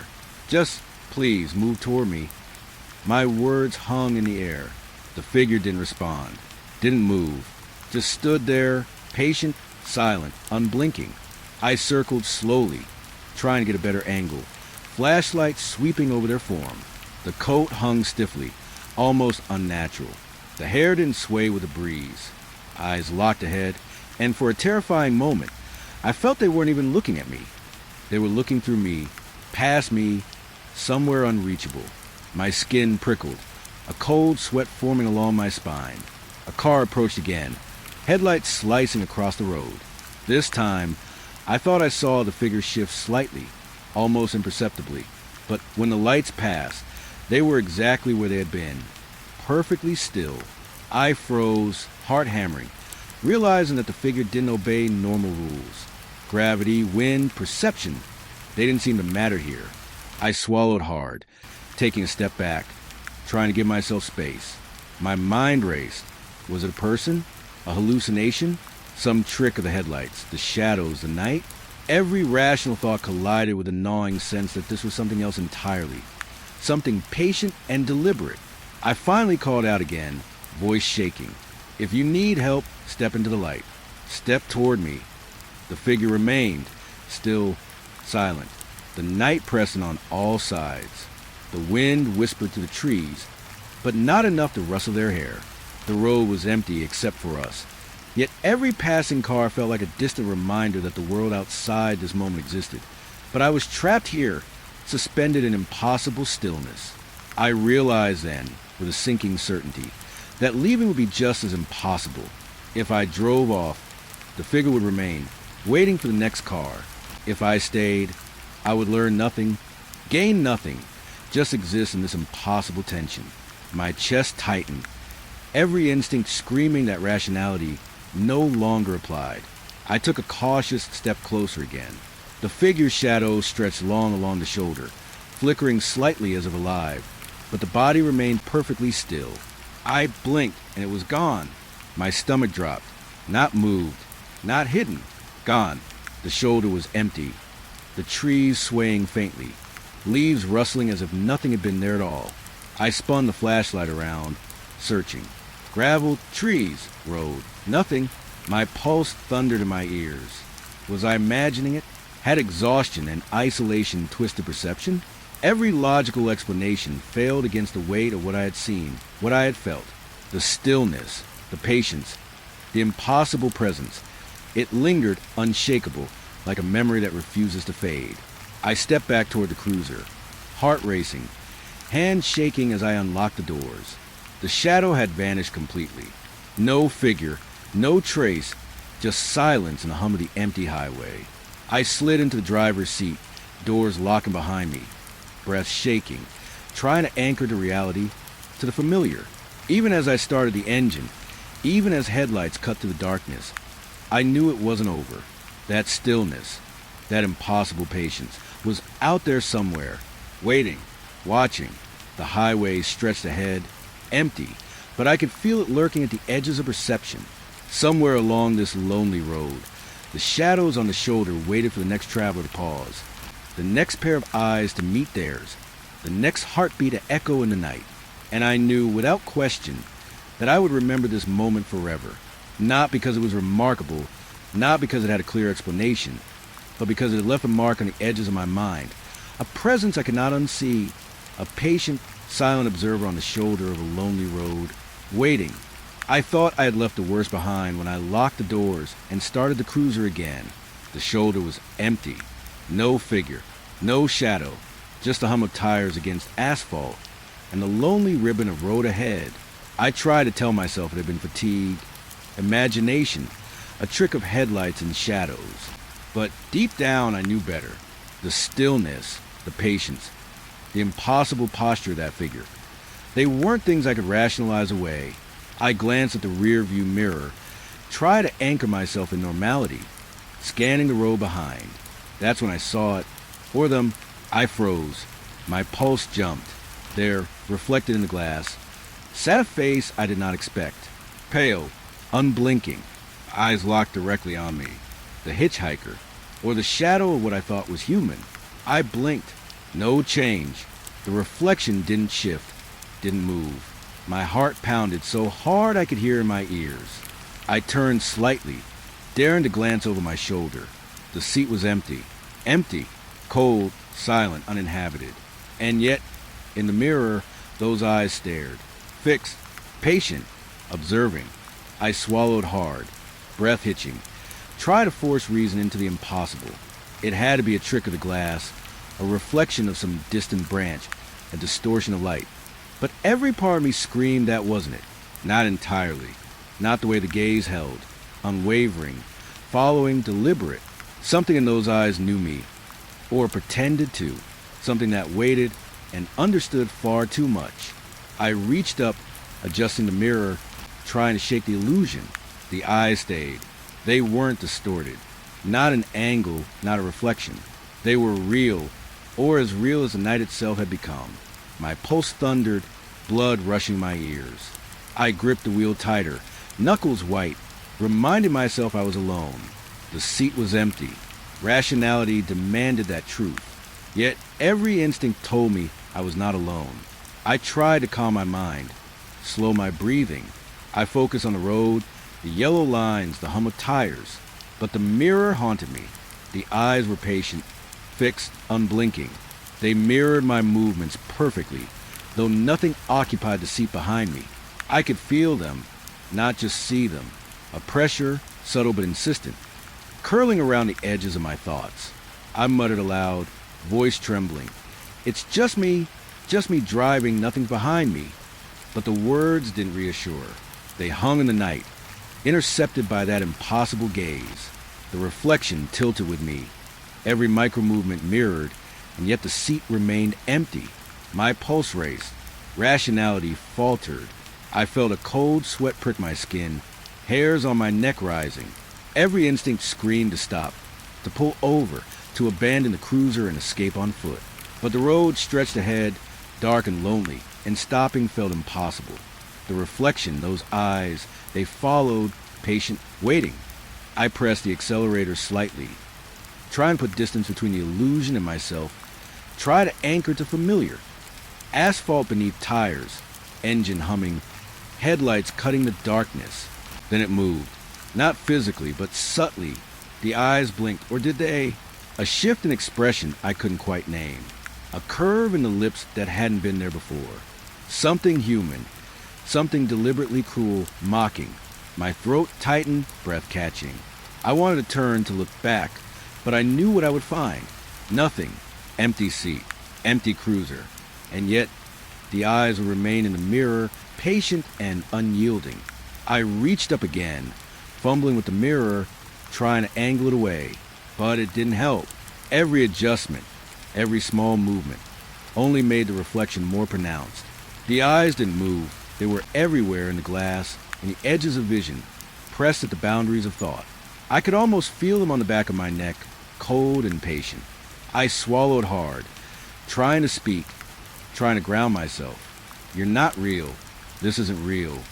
My own voice sounded hollow, swallowed by the darkness, by the night. The reflection tilted, ever so slightly, as if answering. Not words, not motion, just intention. A presence. Patient, deliberate, waiting. I drove on, trying to force thought, to force rationality. The road twisted gently. Asphalt under headlights. Dark was pressing into the edges. The reflection stayed, unchanging, unblinking, a silent observer of everything I did. I realized slowly, with growing unease, that this wasn't about distance or perception or fatigue. The eyes would remain as long as I looked. They weren't bound by mirrors or glass. They were patient, persistent, unyielding.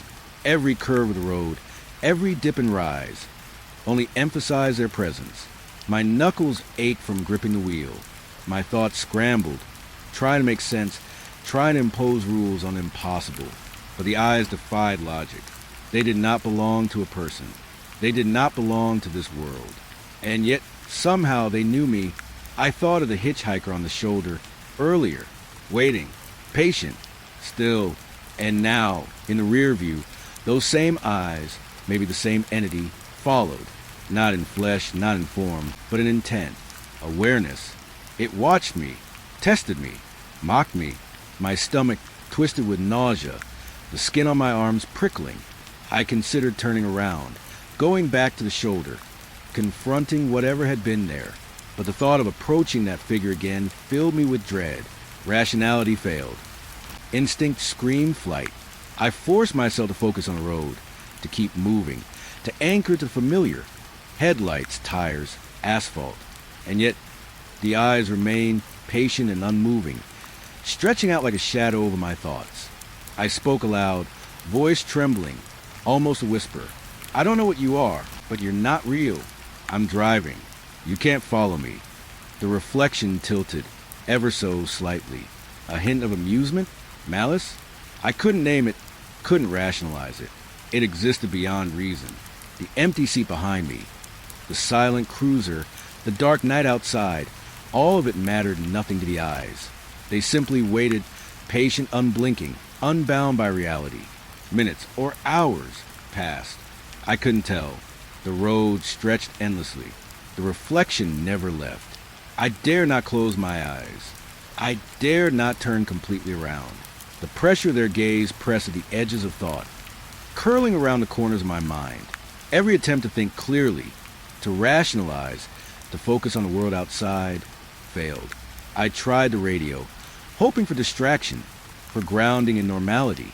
Static, not voices, not music, just harsh interference. The silence of the forest, the darkness outside, the empty road, and those eyes. They mocked any attempt to escape attention. They were patient, deliberate, persistent. I realized then with a cold certainty that I would never shake the feeling of being watched. I adjusted the mirrors again, trying to break contact, to avoid seeing them. But they remained.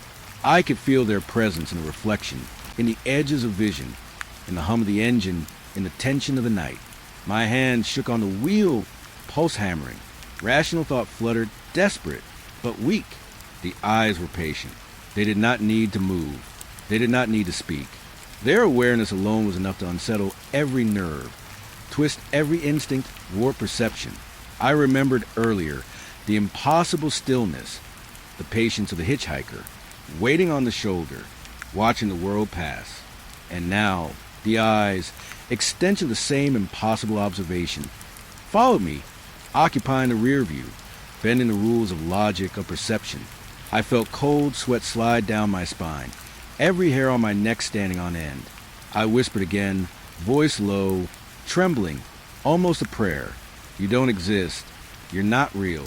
Nothing can hurt me. The reflection remained, unblinking, patient, mocking.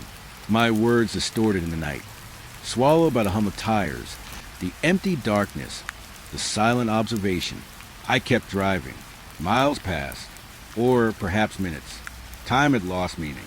The eyes never left. The empty road, the dark woods, the silent cruiser, all of it became secondary to the gaze in the mirror. My thoughts scrambled, panic rising. Try to reason with impossibility.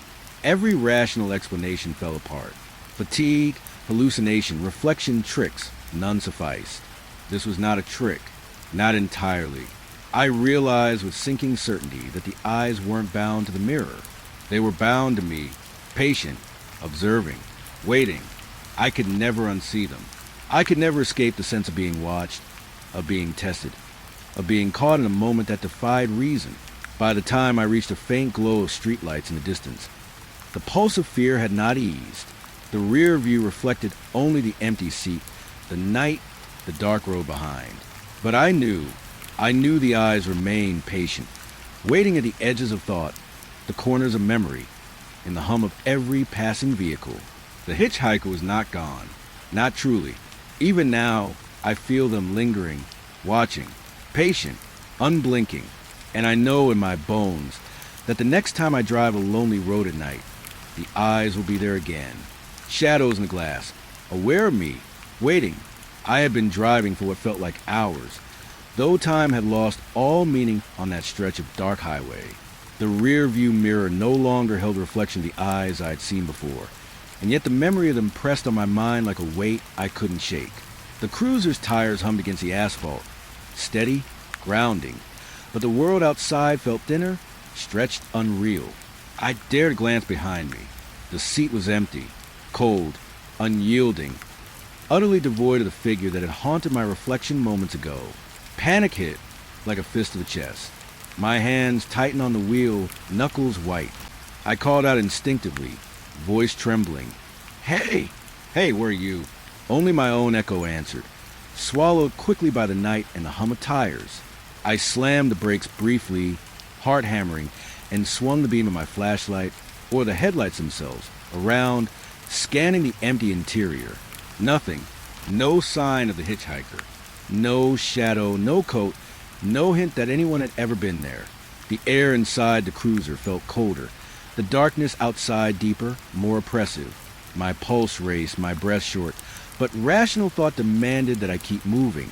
I had to understand what had just happened. Driving on, I forced my eyes forward, scanning the empty road. The trees pressed close on either side, dark silhouettes against the faint glow of distant stars. The road stretched ahead like a ribbon into infinity, unbroken, unyielding. I expected at any moment to see lights of a town, a turnoff, anything familiar, but there was nothing, only the endless dark, folding around me, relentless and patient. I kept glancing at the empty back seat. My mind wanted to insist, to convince itself that this was exhaustion, stress, maybe a hallucination after too many hours of night patrol. But every instinct told me otherwise. Something impossible had just happened. The reflection, the eyes, the patient presence. It had vanished, yes, but not entirely. I could still feel it, a weight at the edges of perception, pressing against reason, lingering like smoke in the corners of the mind. The thought of the hitchhiker on the shoulder earlier came back with sharp clarity, waiting, still, silent. I remembered the impossible stillness, the patience, the unnatural calm. And now, empty seat or not, I understood the truth. I wasn't alone. Not entirely. Something followed. Something patient. Something deliberate. I pressed the accelerator, try and put distance between myself and whatever had occupied that seat. But the road didn't end. Miles passed, or maybe minutes. The asphalt stretched endlessly under headlights that seemed too small, too weak, too ordinary to carve meaning out of vast darkness. Panic clawed at my chest. Every turn led to more road, more dark, more emptiness. There was no horizon, no escape. I tried the radio. Static, not music, not voices, just harsh interference, like the night itself was feeding on sound, on life, on reassurance. I gripped the wheel tighter, vision narrowing, mind snapping at the edges. Every instinct screamed to stop, to abandon the cruiser, to run into the trees and escape the impossible pressure of the road. But stop in what? Every mile, every moment, the emptiness pressed closer. The darkness outside and inside became one, infinite, patient. I dared to glance over my shoulder again. Empty, cold, silent. Rationality demanded relief, demanded confirmation that the threat had gone. And yet, a thread of panic, thin but unbreakable, wound itself around my chest. The absence was as heavy as presence. The void became the vessel for fear. My mind spun, searching for a foothold, a landmark, anything real, anything familiar. But the road offered none. I remembered the last glance I had caught in the rearview mirror. The eyes, patient, observing, unblinking, watching not just the seat but me, tracking every heartbeat, every thought, every tremor of panic. They weren't gone. Not truly. I could feel them in the back of my mind, pressing at thought, bending perception. The empty seat didn't free me. It was just a surface. The presence lingered, subtle, insistent, unyielding. I considered stopping, pulling over to gather myself, to call dispatch, to scream, but the trees pressed in at the edges of my headlights. Shadows flickered where there should have been none. The road bent subtly, impossibly, curving in ways that didn't match memory or expectation. The forest seemed alive, patient, aware. My pulse raced, lungs tight. Stopping felt impossible. Moving felt impossible. Existence itself felt impossible. Minutes, hours blurred. I couldn't tell. The world outside stretched endlessly. The road, the trees, the night. Unchanging and infinite. I dared not look at the mirrors again. Yet the memory of the eyes was seared into my mind. Impossible to ignore. They had been patient, observing, waiting. And I knew somehow that their patience hadn't ended. I tried talking, voice low, almost a whisper, a thread of sanity clinging to sound. "You're gone, you can't." My words faltered, swallowed by the hum of tires and the oppressive silence. The absence itself pressed back, and I realized that presence and absence were one. I could not escape. I could not reason. I could not deny what I'd felt. The trees grew taller, bending over the road, shadows stretching unnaturally long across the asphalt. Headlights cut narrow paths through the darkness, but nothing beyond those beams existed. Nothing beyond that road was real. The emptiness was infinite. I could drive and drive and drive, but the road never ended, and the seat remained empty, yet full of expectation, of watchfulness, of impossible patience.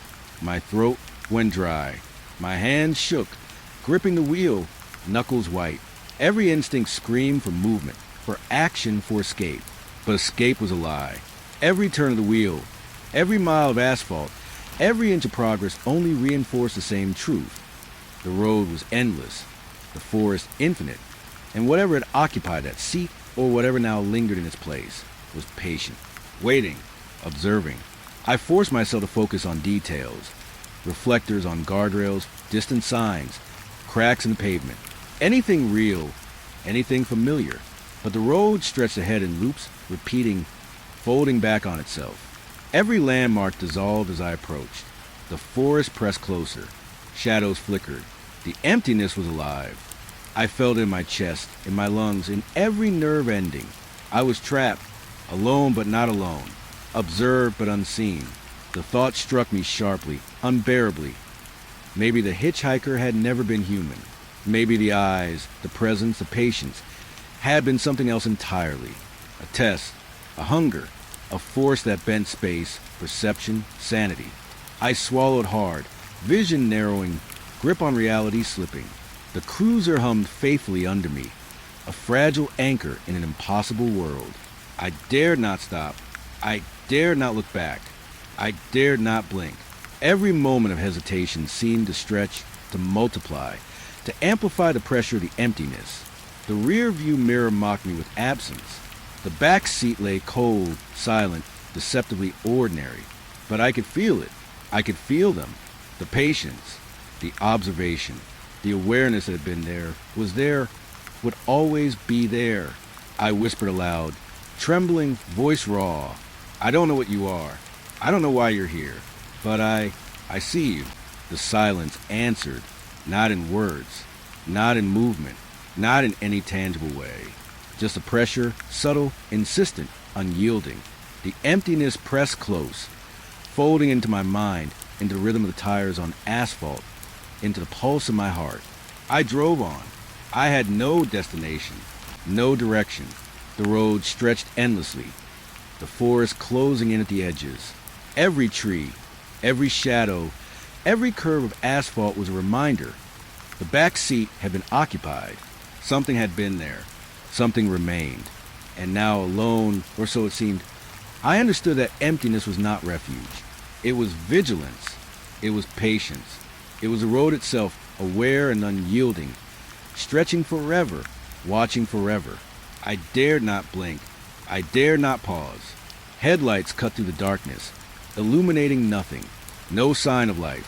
No hint of civilization, just a hum of tires, the endless asphalt, the impossible stillness of the world beyond the beams. And the seat remained empty, yet full of awareness, full of patience, full of the impossible presence that haunted every mile since the shoulder. By the time I glimpsed the faint glow of a distant town, or maybe it was another trick of the night, I knew I would never forget this stretch of road, the emptiness, the stillness, the back seat, and whatever had vanished yet lingered.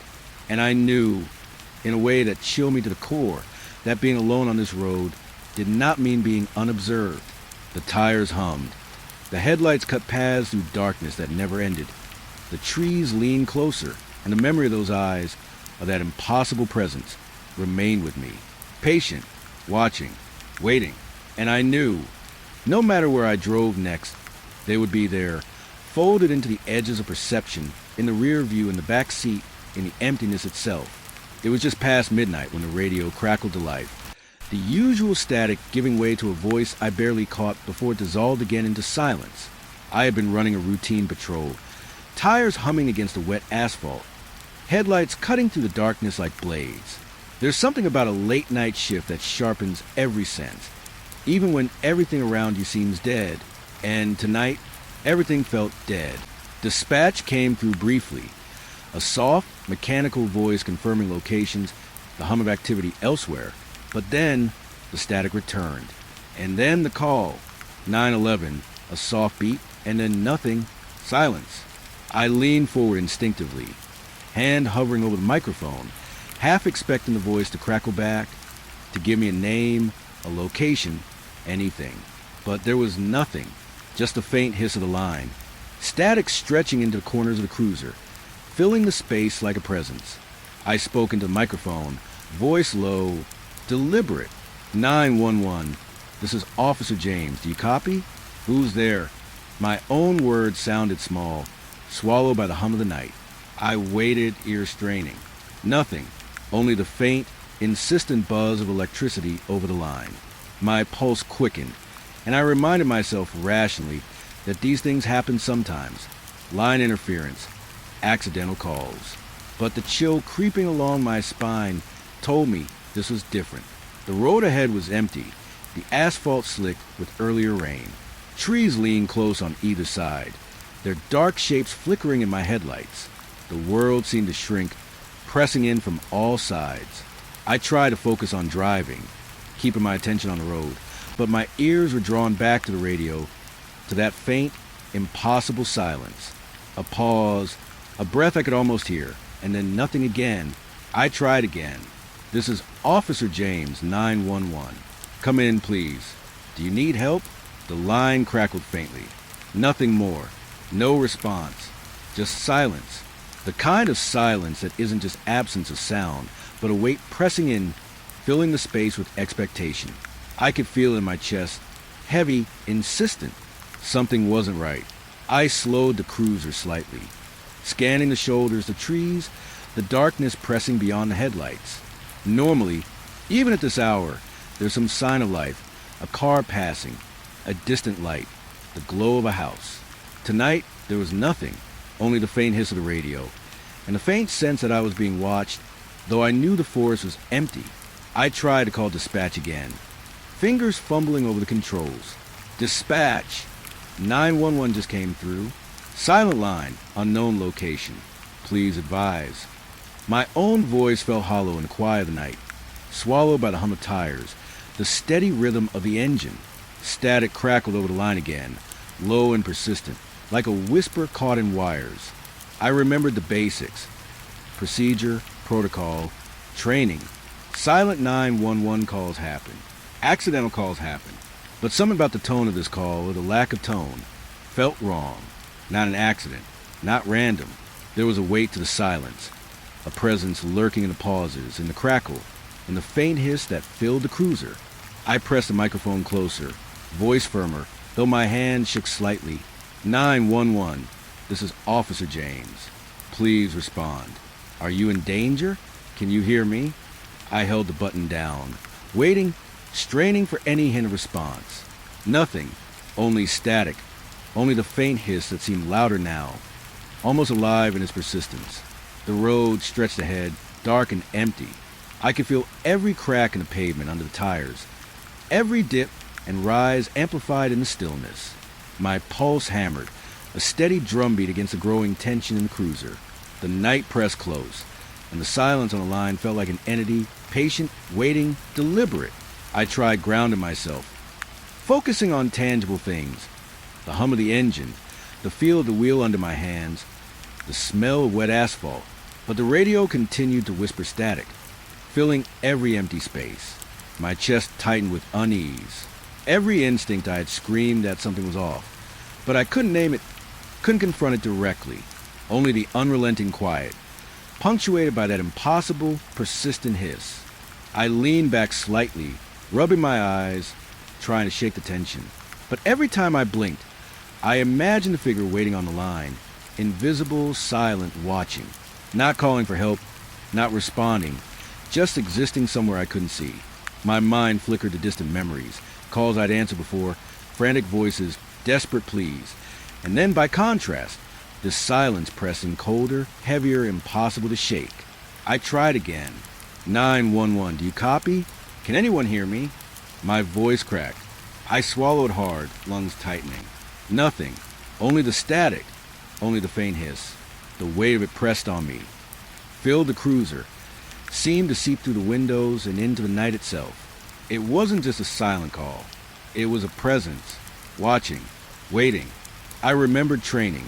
How to stay calm. How to assess situations. How to focus on the tangible. But training didn't account for the impossible. For silence that spoke. For the faint, insistent pressure in the back of the mind that something unseen was there. I gripped the wheel tighter, knuckles white, staring ahead at the dark, empty road. Minutes passed, or maybe seconds. Time had lost meaning. I could feel the night pressing against the cruiser, the darkness wrapping around me like a living thing. And still the radio whispered, faint static, impossible silence. I wanted to switch it off, shut down the line, drive on, escape into the familiar routines of patrol. But I couldn't. Something demanded attention. Something waited in that silence. Patient, deliberate. I spoke again, voice low, almost a whisper now. Trembling. If you're there, please respond. I'm here to help. My words felt fragile in the dark, meaningless against the static. Yet I couldn't stop speaking. Couldn't stop trying. Couldn't ignore the oppressive weight pressing against thought. The night had grown thick around the cruiser. The road seemed to stretch endlessly. The silence had shape, substance, and awareness. I pressed the microphone one last time. Desperate. 911, please? I'm here. What's happening? Static hissed in reply, filling every crevice of the cruiser, every space in the night. No words. No voice. Only that weight. That patient, deliberate, impossible stillness. I realized then, with a chill that clutched at my spine, that the call wasn't random. It wasn't accidental. Something had reached out, tapped into the network, into the world, and waited, watching me, testing me, measuring me. I gripped the wheel tighter, breath short, pulse hammering. The headlights cut narrow paths through the dark, the forest pressing on either side, shadows shifting impossibly, as if the trees themselves leaned closer to watch. The static in the radio hissed like a whisper in my ear. I couldn't tell if it was sound or thought, presence or illusion. It didn't matter. I felt it, and that was enough. I remembered everything I had been trained to do, every protocol, every procedure, and knew it was useless here. The 911 call, the silence, the hiss. It was outside rules, outside reason, outside the world I knew. And yet, I couldn't ignore it. Couldn't leave it. Couldn't drive on blindly. I was tethered to the impossible. The patient waiting, the silence that spoke without words. Minutes or eternity passed. The road stretched endlessly. The forest loomed, heavy and dark. And in the back of my mind, behind every rational thought, behind every instinct, I could feel it. Presence, observation, something patient, waiting. And I knew, even if the line remained silent, even if the call ended, even if the world returned to normal tomorrow, I would remember this. Remember the impossible silence, the patient awareness behind it, The sense that someone or something had reached across the void, touched this world, and waited. I drove on. I didn't stop. I didn't look back. I couldn't. The radio hissed, faint and impossible, filling the empty cruiser, and the night stretched endlessly before me. And I knew, in the deepest, quietest part of me, that this call wasn't over. Not really. Not ever. I had barely sat back in the cruiser when the radio crackled again. Dispatch. The voice was clipped professional, but there was an edge I hadn't noticed before. A tension beneath the words, the kind that slips past protocol and training and gets under your skin. Unit 12, we have reports from the last 3 missing persons calls. The dispatcher said, all in the same area you're patrolling. All unusual circumstances. I gripped the wheel tighter. Unusual how? My voice sounded flat even to me. I didn't want to ask, didn't want to hear, but the words came anyway. There was a pause. Then, they've all been reported by people who say they were alone.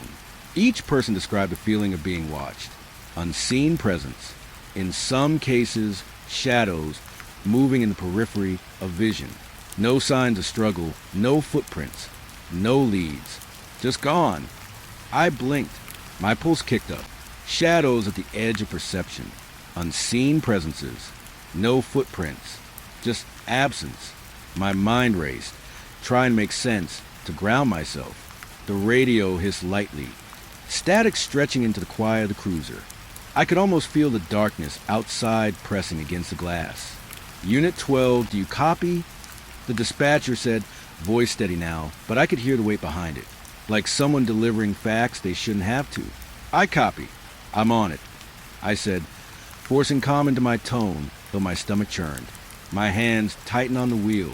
The road ahead seemed darker somehow, the streetlights too far apart, the shadows too deep. I shook my head, trying to dismiss the feeling. Routine night patrol. Missing person calls happen all the time. It's part of the job. But it didn't feel routine. Not tonight. I leaned forward, tapping the microphone again. Dispatcher, can you clarify locations? I want to check the area thoroughly. Coordinates sent to your console. All calls from a 2-mile radius along the state road near Pine Hollow. Unit 12, proceed with caution. We have no visual on the missing, and locals report an uneasy feeling when passing the area. The words left a chill crawling up my spine. Pine Hollow. I knew the place. Dense forest on both sides. Old highway. Not much else for miles. Not exactly a place you expect someone to just vanish. And yet the reports stacked up. Uneasy feeling, they said. Not fear. Not panic. Uneasy feeling. Like the world itself was off balance. I swallowed hard, scanning the road ahead. The trees leaned close, skeletal in the pale light of my headlights, branches scratching the sky like fingers. I felt my pulse hammering in my throat. I reminded myself, it's just trees, just night, just shadows, routine patrol. But the radio's low static seemed louder now, insistent, curling into my thoughts, filling the empty spaces of the cruiser with a pressure I couldn't name. I shook my head, trying to shake it off. Focus. Check the area. Follow the coordinates. The first marker appeared. A small gravel pullout. Barely wide enough for a single car. The air smelled faintly of wet earth and pine. Sharp and bitter. I stopped the cruiser, leaving the engine running, and stepped out. The night pressed in immediately. Not just dark, but thick, heavy, almost solid. Every step I took on the gravel sounded too loud, echoing in the empty silence. I scanned the area with my flashlight. No footprints. No signs of struggle. No vehicles. Just a pull-out, the road. The trees leaning like spectators, watching, patient. My mind flicked back to the dispatcher's words. Shadows and periphery, absence, unease. I wanted to laugh it off, but a cold sweat ran down my spine. Something was wrong here. I could feel it. I checked the next set of coordinates. Pine Hollow stretched endlessly, the road twisting gently through the trees. Each pullout, each bend was the same. Empty, silent. The air pressed close. I felt like I was being observed, though nothing moved. Nothing existed but the dark, the road, and my own heartbeat. I remembered the reports in detail now. Each missing person had described the same thing: being alone, feeling watched, shadows shifting at the edges of sight. Some reported lights in the trees, figures disappearing when approached. Others mentioned whispers, faint, unintelligible, like wind or voices caught in branches. None found, none heard from again. I swallowed hard, chest tight. I didn't want to imagine the implications, but my mind spun anyway. Something in the forest, or along the road, or maybe in the night itself, was patient, watching, waiting. The dispatcher hadn't given me everything, and I knew it. There were details left unspoken, things you only learn if you linger long enough. And I knew instinctively, lingering could be dangerous. I returned to the cruiser, heart still racing. The engine hummed, steady, grounding. The night pressed close outside, oppressive, unnatural. I reviewed the next set of coordinates, all within a 2-mile radius. Every site showed the same pattern: absence, unease, lingering feeling of being observed. Driving slowly, I tried to focus on something tangible. Headlights cutting the asphalt, tires humming over wet patches, mirrors reflecting only the empty cruiser behind me. But my peripheral vision felt unreliable. Shadows stretched in impossible directions. Trees leaned closer, branches twisting like fingers. The night seemed aware, responsive. I shook my head, forcing my thoughts back to the task. Investigate, document, report. I made the next stop. A small clearing, abandoned rest area. Concrete slabs cracked and moss-covered. The air smelled faintly of decay, wet leaves, and something I couldn't name. I stepped out again, flashlight sweeping the darkness. No footprints, no vehicle tracks. Only the pullout, the road, and the forest pressing close. I felt a presence immediately. Not physical, not visible. Just there. Patient, deliberate, watching. My pulse thundered. I reminded myself, it's just nerves. Night, trees, wind. But the sensation refused to leave. A pressure in the back of my mind. A sense of being evaluated, measured, observed. I spoke aloud, voice low, trembling. This isn't real. It's nothing. Just me, the night, the cruiser, the trees.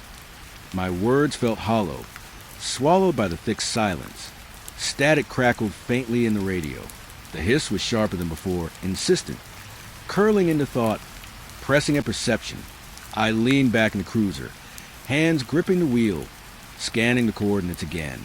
The dispatcher's words echoed in my mind. Shadows, absence, feeling of being watched, unexplained disappearances, each detail adding weight, pressing on the edges of my perception. I drove on. Each mile revealed the same pattern. Pull out trees, darkness, silence. But the static never fully disappeared. The faint hiss remained, almost like a whisper in the edge of hearing. Every so often, I swore I heard a soft click over the radio. A breath, a faint sigh. I would strain to listen, but nothing followed. Just silence, just the empty road. I considered calling dispatch again, but hesitated. What would I say? I feel watched. The night is alive. Training didn't cover this. Procedure didn't cover this. Reality itself seemed warped. I drove slower, light scanning, ear straining. The forest pressed closer. Pullouts repeated. The coordinates led to nothing tangible. And yet, the sense of observation, of deliberate presence, grew heavier. At one point, I glanced at the rearview mirror. Empty, cold, silent, but a flicker in the corner of vision made me flinch. Branches? Shadow? Imagination? I wasn't sure anymore. Rational thought clashed with instinct, but instinct was louder now. It whispered, beware, patient, deliberate, unseen. I drove on through the darkness, past empty pullouts, twisting road, trees leaning close. The coordinates eventually ran out. The dispatcher's words repeated in my mind. Shadows, absence, unease. I realized I couldn't leave it alone. Investigation wasn't about evidence anymore. It was about understanding, about surviving, about watching the unseen, tracking the impossible, documenting the unexplainable. By the time I returned to the cruiser, exhausted, chest tight, I knew the forest hadn't released me. It had simply allowed me to move. The hiss of the radio still lingered, faint, insistent, like a reminder. The night outside pressed close, patient. And I understood something vital. The missing were gone, yes, but their absence wasn't empty. It was deliberate, observed, waiting. And now, so was I. The road stretched before me like a black ribbon, slick from the recent rain. Headlights cut through the darkness in narrow beams, illuminating the occasional tree, the curve of the asphalt, and the faint outlines of houses long abandoned. The coordinates the dispatcher had sent me led me here, an area with more empty lots and crumbling buildings than living residents. And yet, something about this stretch of Pine Hollow felt alive. Not in the sense of life, not the normal pulse of a town, but a presence that lingered in the shadows, watching. I slowed the cruiser as I approached the first abandoned house. Windows boarded, paint peeling, roof sagging in the middle. I caught from the corner of my eye first. A figure, fleeting, barely more than a shadow, moving behind a cracked window.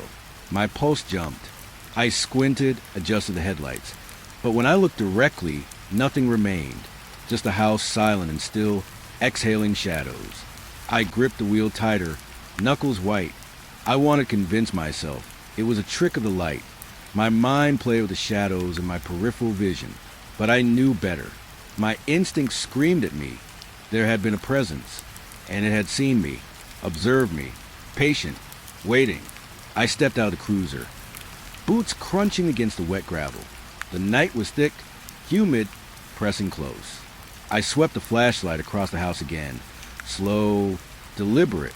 There, a flicker, a movement behind a cracked pane on the second floor. My stomach clenched. The figure, or the shadow, didn't move like a person. Too fluid, too quick, dissolving into darkness before my eyes could follow. I whispered aloud, voice barely more than a breath. "Hello? Anyone here?" No answer. Just the hum of the cruiser's engine, the faint rustle of trees, the distant drip of water from broken gutters. The figure did not answer. It did not retreat. It simply vanished, as if it had never been there at all. My heart raced as I circled the cruiser, scanning every window, every cracked doorway. Another house, closer to the edge of the road. Same pattern. Windows dark, interior empty, yet flickers of movement caught my eye, impossible and fleeting. A shadow bending, dissolving into darkness before I could lock my vision on it. My pulse thumped in my ears. I reminded myself, abandoned houses, broken glass, branches swaying in the wind.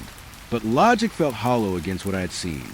I tried to focus on the task, document, investigate, report. I jotted down notes in my notebook, flashlight swinging across yards and windows, trying to catch something solid, tangible. Each fleeting glimpse left a memory that pressed at the edges of reason. Each empty room seemed to breathe, waiting for the next observer. One window in particular drew my attention. A second-floor room. The pane cracked jaggedly in the corner. I saw it clearly this time. A figure standing just inside, head tilted, watching. No movement beyond subtle shifting of shadows, like the figure was made of darkness itself. I froze, heart hammering, eyes wide, breath shallow. Then, just as I blinked, the figure was gone. I pressed a flashlight beam across the room, scanning floorboards, furniture, remnants of lives abandoned. Nothing. No footprints, no objects moved, no sign of passage.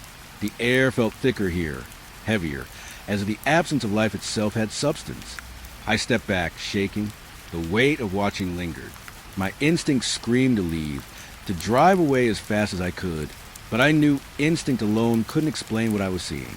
I had to keep looking. I had to know. I walked down the road, flashlight sweeping every yard. Windows after windows revealed emptiness at first glance, yet in the corners of my eyes, figures flitted. I caught glimpses of movement behind broken panes, behind torn curtains. Shadows shifted unnaturally, bending at angles a body shouldn't. Sometimes I swore I could see faces, pale and featureless, staring, dissolving as soon as I focused. A chill ran down my spine. The dispatcher's earlier words echoed in my mind. Shadows at the edges of vision, unexplained disappearances, feelings of being watched. Every fleeting figure I had seen fit the pattern. It wasn't random. It wasn't imagination. Something was here, patient, observing. I reached another house, its door hanging open, creaking with the wind. The flashlight beam caught movement in the hall. A flicker of a figure retreating into the darkness. I stepped closer, breath fogging in the cold night air.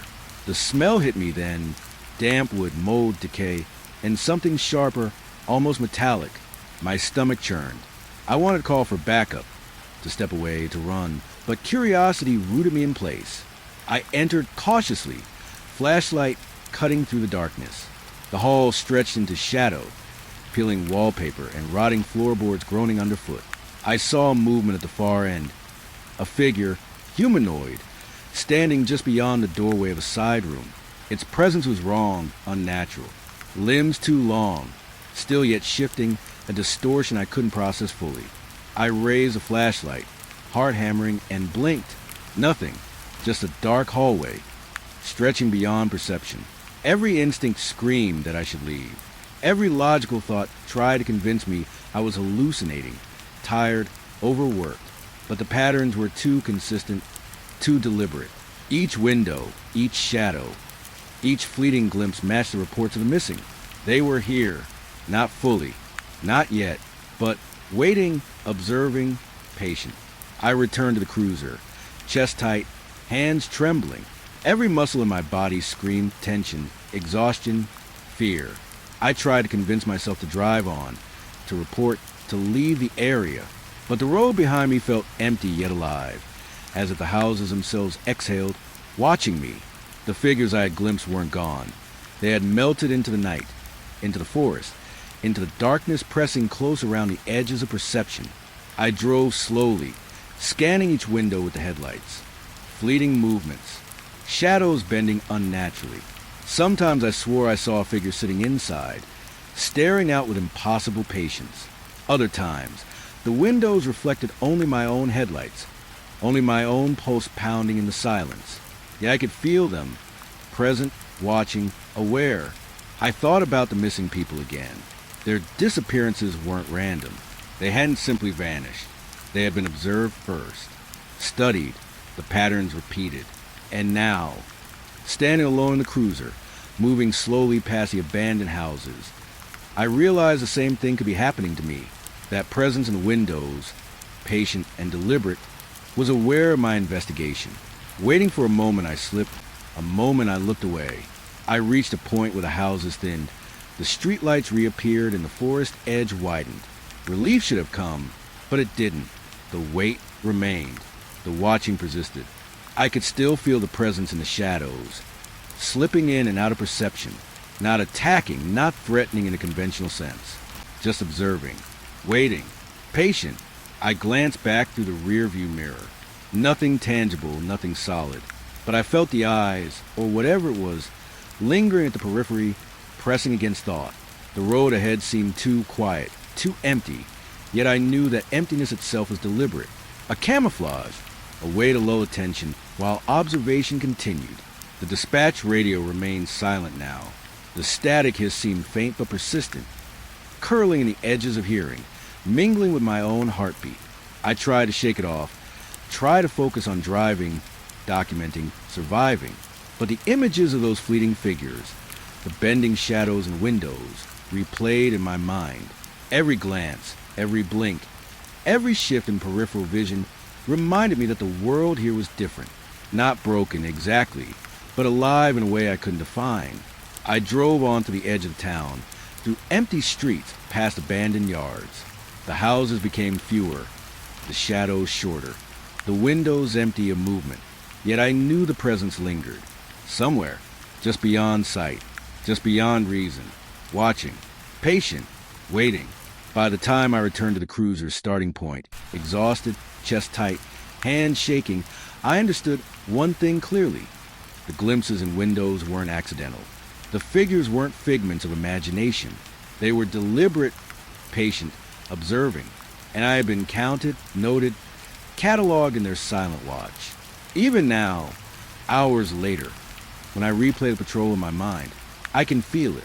The houses breathe, the windows watch, the shadows shift just beyond perception, not attacking, not moving aggressively, just observing.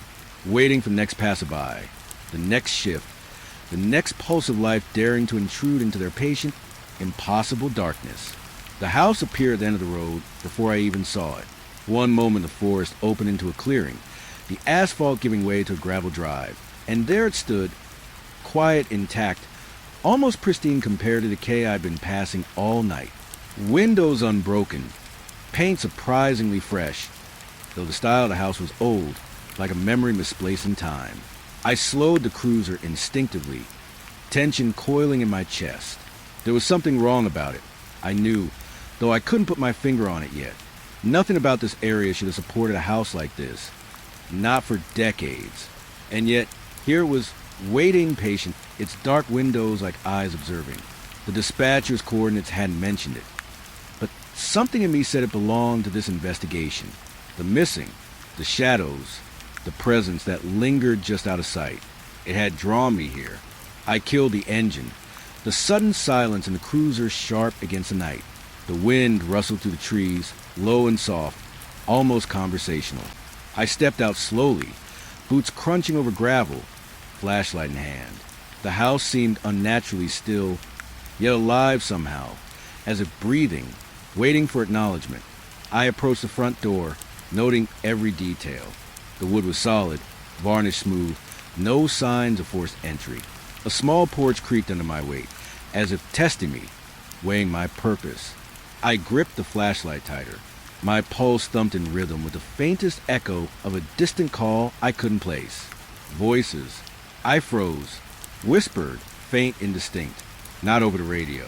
Not carried from outside. Inside. The house. Hello. My voice cracked, low and hesitant, but I said it anyway. This is Officer James. Anyone home? Silence answered me at first. Then the whispering returned, softer now, fragmented, like syllables dissolved in air. I couldn't make sense of it. Words existed in fragments. Come, stay, leave, watch. I shook my head. Training drilled rationality into me. Houses echo. Night carries sound. But this wasn't echo. This was intentional. Deliberate. Waiting. I stepped onto the porch again, hand on the doorframe. The air was colder here, heavy, thick, pressing against lungs and ears. I lifted the flashlight and gently pushed the door open. It moved smoothly, almost too smoothly, no squeak of old hinges. The threshold stretched ahead, parlor, hallway, staircase. The house smelled faintly of varnish with polish, and something else, faintly metallic, faintly decayed. I entered cautiously, flashlight sweeping. Dust motes floated in the narrow beams, though the house appeared immaculate otherwise. Furniture arranged neatly, walls adorned with faded photographs, nothing out of place. But there was an emptiness, a weight, a patient watching that set my teeth on edge. I moved deeper, each step deliberate, every creak of the floorboards echoing like a heartbeat. The whispers came again, faint, layered. I caught fragments now more distinct. He's here. Don't look. Wait. My stomach churned. I wanted to turn, to retreat, to escape back to the road and the safety of my cruiser. But my instincts, irrational and insistent, kept me moving forward. The living room caught my attention first. A fireplace, unlit, cold. Armchairs arranged symmetrically. A coffee table with a single book open, though no fingerprints marked the pages. I shone the flashlight across the room. Nothing moved, yet I felt eyes, countless eyes, watching from every shadowed corner. Every instinct screamed that the emptiness was a trick, that the house itself was an actor, patient and deliberate. I advanced toward the staircase. Whispering grew stronger as I climbed. Voices layered, overlapping, impossible to separate. Sometimes a child's laugh, fleeting. Sometimes a deeper tone, firm, insistent, none coherent, yet all directed at me, watching me, testing me, measuring me. I reached the second floor, hallways stretching ahead like a corridor of anticipation. Doors on either side, closed. Light from my flashlight swept the walls, catching framed photographs. Families, smiling, normal, frozen in time. Faces obscured, some scratched out, some blurred, almost melted into paper. I swallowed hard. The weight of those images pressed down, pressing into memory, pressing into thought. I moved toward the first room on the left, door slightly ajar. I hesitated, breath shallow. The whispers intensified, circling me in layers, impossibly close yet still beyond reach. I pushed the door open fully, flashlight cutting through darkness. The room was empty, bed made, sheets neat, nightstand with lamp, no movement, no presence I could see, and yet I could feel it. Something had been there moments before, or maybe I'd been watching all along, just beyond the edges of perception. My pulse hammered, the whispers softened, almost coaxing, almost patient. Look closer. I scanned the walls, the floor, every object. Nothing appeared out of place. Yet the room felt wrong, heavy, wrong. The weight of observation pressed in. I realized then that whatever had spoken, whatever had whispered, was not a person, not human, not corporeal. Something else. Patient, always patient. I moved down the hallway. Opening doors, flashlight sweeping. Empty rooms, closets, bathrooms, offices. Nothing tangible. But the whispers persisted, wrapping around thought like smoke, impossible to shake. They responded to movement, to attention. Every time I focused directly, the sound shifted, faded, eluded. I realized then I wasn't exploring. I was being observed, cataloged, measured. At the far end of the hall, a doorway led to a larger room. A sitting area, untouched, immaculate.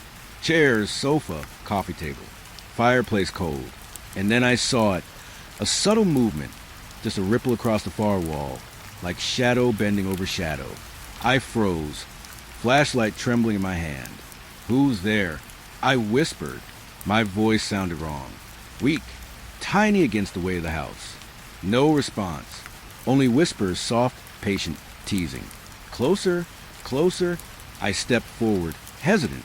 The shadow elongated, stretched along the floor then the wall, dissolving before my eyes into the ambient darkness. My heartbeat thundered, echoing in my ears, matching the low, insistent hum of the house itself. I realized the whispers weren't random. They responded to focus, to attention. They were aware, watching, learning, waiting. I moved back toward the stairwell, flashlight sweeping the hallway, try and convince myself to retreat. The house pressed in from all sides. The shadows stretched and bent in impossible ways. The whispers followed, teasing, insistent. My skin prickled. My pulse raced. Logic faltered. I wasn't just tired. I was unmoored from reason itself. Descending the staircase, I felt the weight of the house shift, almost subtly, like it recognized my movements, mirrored them, anticipated them. I reached the ground floor. The whispers softened, curling around the edges of hearing. I could almost catch phrases now, fleetingly. Don't leave, come back. He sees. I forced myself to focus on the tangible. The door, the porch, the cruiser, safety. Yet even as I opened the front door, the house didn't release me. The air outside was cold, damp. The forest pressed close. The night hummed around me. I could feel it following, patient, deliberate. I stepped back into the cruiser, engine already warm. I kept the doors locked. Flashlight on the dashboard, eyes scanning the windows of the house. No movement, no shadows, nothing visible. And yet, I felt the presence. Watching, waiting, patient. I realized that leaving the house didn't sever its observation. It lingered, always there, always patient, always aware. Driving away, I tried to ground myself in familiar patterns. The headlights cutting through asphalt, the tires humming on wet pavement, the dark forest receding behind. But the memory of the whispers, of the shadows bending, of the patient observation, stayed with me. It pressed into the edges of thought. A reminder that the world I had known had cracks I could no longer see through safely. Even now, replaying patrol, I can hear them. Soft, patient, waiting. I can feel them. And I know, deep in the quiet corners of awareness, that the house waits too. Always intact, always empty, and always aware. I thought I understood what fear was before tonight. I thought I knew the edges of panic, the boundaries of dread. I was wrong. Nothing had prepared me for the sound. The voices that followed, that lingered, that wrapped around every thought until the line between reality and imagination blurred into a pulsing, echoing mess. It started just after I left the house at the end of the road. The cruiser hummed beneath me, tires cutting the wet asphalt, headlights illuminating only the road ahead. I tried to focus, to ground myself in motion, in rhythm, in the familiarity of driving. But then I heard it. At first, just a whisper, soft, indecipherable, like the wind rustling through leaves. I blinked, thinking it came from the trees, or perhaps from my own ears. But the whisper returned, clearer, closer. Words, almost recognizable, yet fractured. Come, don't leave, stay, look. My grip tightened on the steering wheel. My pulse jumped. I scanned the surroundings. Nothing. Trees, road. Faint mist curling along the asphalt. No one else. Just me, the night, and the whispering that seemed to come from everywhere at once. I tapped the radio, thinking perhaps a dispatcher call had come through faintly. Nothing. Silence. Except the whispering, now layered, multiple voices indistinguishable, overlapping, impossible to separate.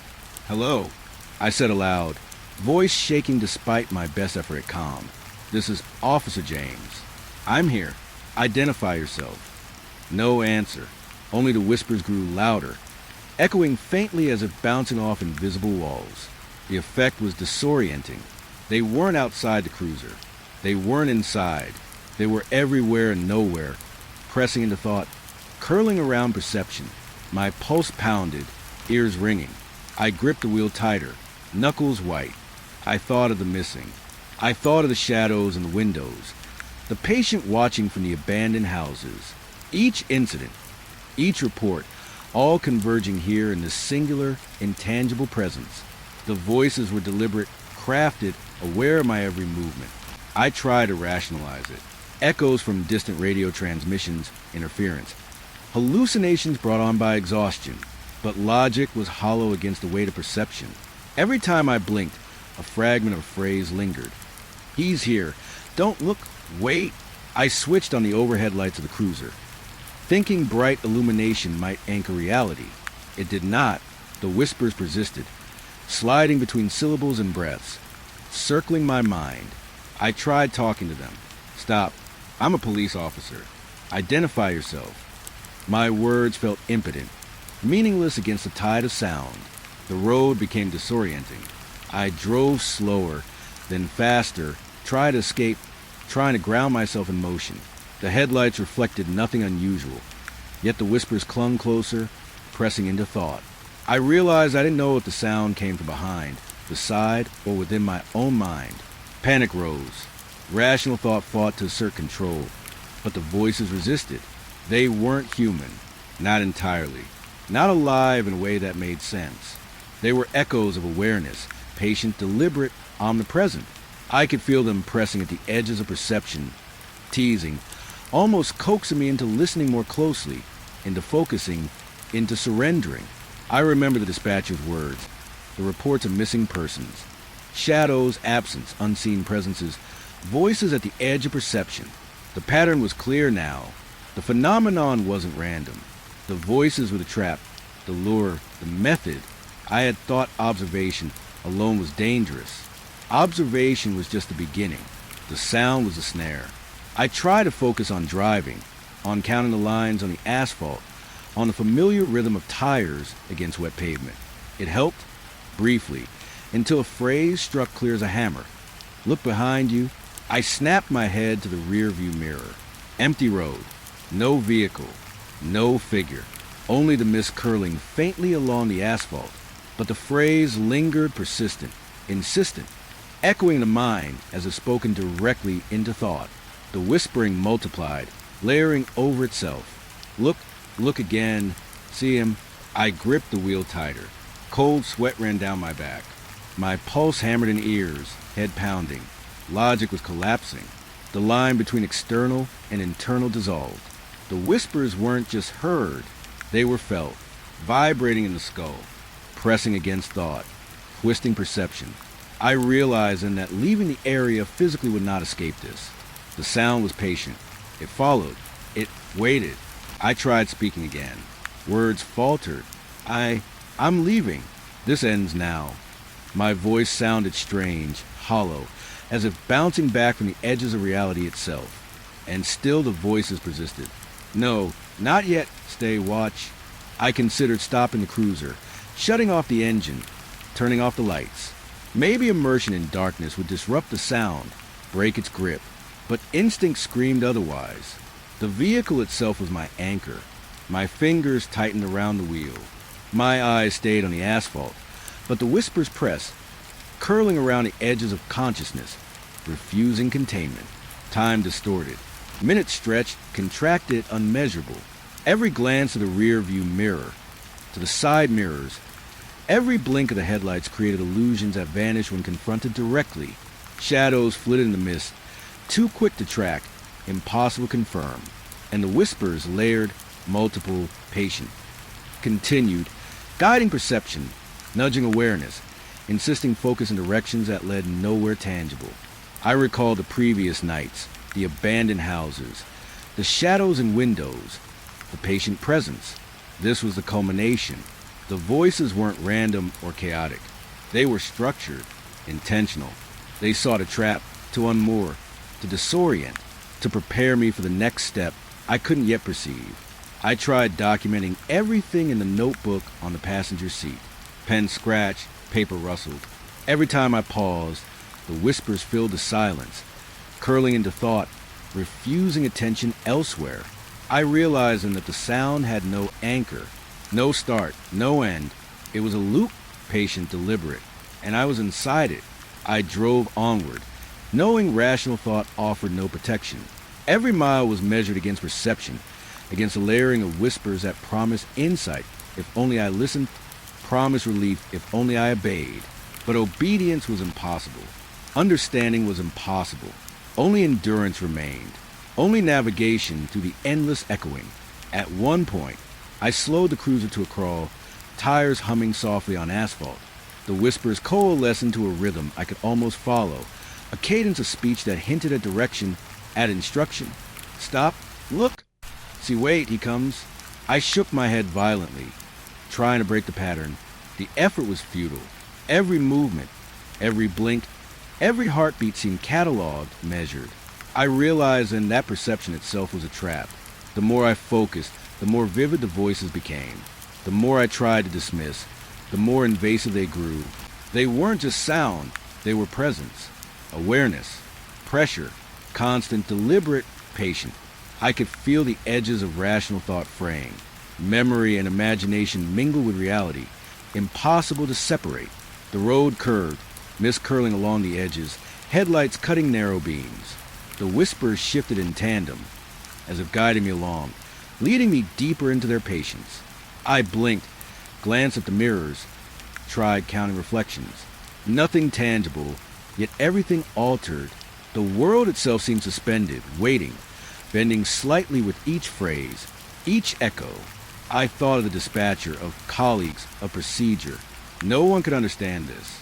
Reports would call it fatigue, stress, hallucination. But I knew better. The voices were deliberate. They were observation made audible. The missing weren't merely gone. They had been processed, measured, unmade in some way I could not yet define. And now I was included. Hours, or maybe minutes, I no longer knew, passed. The whispers never ceased. Every time I thought of stopping, they shifted, curling into thought, insisting, probing. Go, stop, look, wait, see. They were infinite, patient, deliberate. I realized with sinking clarity. There was no escape, not entirely. Physical movement mattered little. Only endurance, only awareness, only resisting complete immersion mattered. By the time I reached a stretch of road that led back toward town, dawn barely visible on the horizon, the whispers had receded slightly, as if acknowledging compliance. But the memory, the weight, the presence lingered. I could still hear them faintly, curling at the edges of perception, reminding me, patient, deliberate, eternal. Even now, when I try to sleep or call the patrol, the echo of those voices returns. Faint at first, teasing, curling around thought. Sometimes, in silence, I hear a fragment. He waits. I understand now that the patrol didn't end when I left the road. It continues. The voices, the presence, the patient observation. They endure. And somewhere in the distance, or perhaps in the corners of my own mind, I know the patient. Deliberate weight of being watched never truly leaves. The sound persists. The echo never ends. And the dread lingers. I'd been driving that stretch of highway for years, or at least I thought I had. On nights like these, it didn't feel like years at all. It felt like the road had swallowed time itself and spat it back in pieces I couldn't recognize. I was an officer, used to being alert, used to noticing details, but tonight, every instinct I had screamed that something was wrong. The highway was rural, barely a line in the middle of endless black fields, the kind of place where even the moon seemed hesitant to shine. My headlights cut through the fog, weak and trembling, like the beam itself was afraid of what it might reveal. Mile markers appeared along the road, small reflective rectangles, each announcing the distance I traveled. Simple, predictable, or so I thought. It started around mile marker 24. I glanced at it in passing, and then, barely 5 minutes later, there it was again, 24. I blinked, certain I'd misread it. My mind can play tricks after hours on patrol, after the solitude stretches longer than sense. But the second time, I slowed, braked. My tires whispered against the asphalt. The fog was thicker here, curling around the sign like fingers. I got out. The air smelled wet cold, the kind of chill that makes your bones ache. I squinted at the marker, 24. The paint was peeling, weathered, familiar, too familiar. I shook my head and laughed quietly, a little too loud, because laughter seemed safer than the question twisting in my chest. How could this happen? I got back in the car and drove on, trying to convince myself that my shift was getting me, that my brain was overworked, that the road had a trickster sense of humor. But then the markers began to repeat in a pattern that wasn't just strange. It was deliberate. 25, 26, 27, and then 24 again. I gripped the wheel, knuckles white, my pulse thundering. I glanced at the rearview mirror. Nothing, just the fog and the trees, gnarled and whispering in the wind. I told myself it was a loop, a simple loop in the road. Roads sometimes curve in unexpected ways in the rural counties I patrolled. But I knew these curves. I knew these fields. There was no loop here. The next few miles passed in a daze. Every marker was the same, cycling back with a cruel rhythm. I wanted to stop. I wanted to call dispatch, but the radio was static, not the usual fixable kind. This was a hollow static, like the frequency itself had been swallowed. My phone didn't work either. No signal. Nothing. I tried to rationalize it. Maybe I'd fallen asleep at the wheel. Maybe it was a trick of memory. Maybe, God, maybe it was something worse. I thought about the stories old-timers used to tell about this stretch. They called it the endless mile, the road that loops back on itself for those who aren't meant to leave. I'd always laughed, never believed. But now, sitting there in my patrol car, the dashboard lights casting a sickly glow on my pale face, I didn't laugh, not even a little. The air inside the car had grown thick, heavy, like breathing through damp cloth. My hands shook as I gripped the wheel tighter, trying to force reason into my mind. I kept telling myself, this is just exhaustion. Fatigue makes things repeat in your vision. Fatigue makes the world bend in ways it doesn't usually. And yet, every mile marker that came into view was the same. 24, 25, 26, 24, 25, 26. I tried another tactic. I drove faster, hoping to break the cycle. My tires screeched over the asphalt, the engine whining, the headlights carving through the mist. And for a moment, it worked. The markers seemed to tick forward normally. 30, 31, 32. Relief hit me like a wave, a small, foolish victory. But it didn't last. Then I saw it, 24, right there, looming out of the fog like a sentinel waiting for me. I slammed on the brakes, chest heaving, sweat pooling on my neck. I sat there for what felt like hours, heart hammering, staring at the marker as if it might offer an explanation. It didn't. It was just a a small rectangle of reflective paint. Utterly ordinary, except that it shouldn't be there. I reached for my notebook, scribbled the numbers down. 24 repeated over and over. Every mile marker, every road sign, every detail was trapped in this endless, repeating cycle.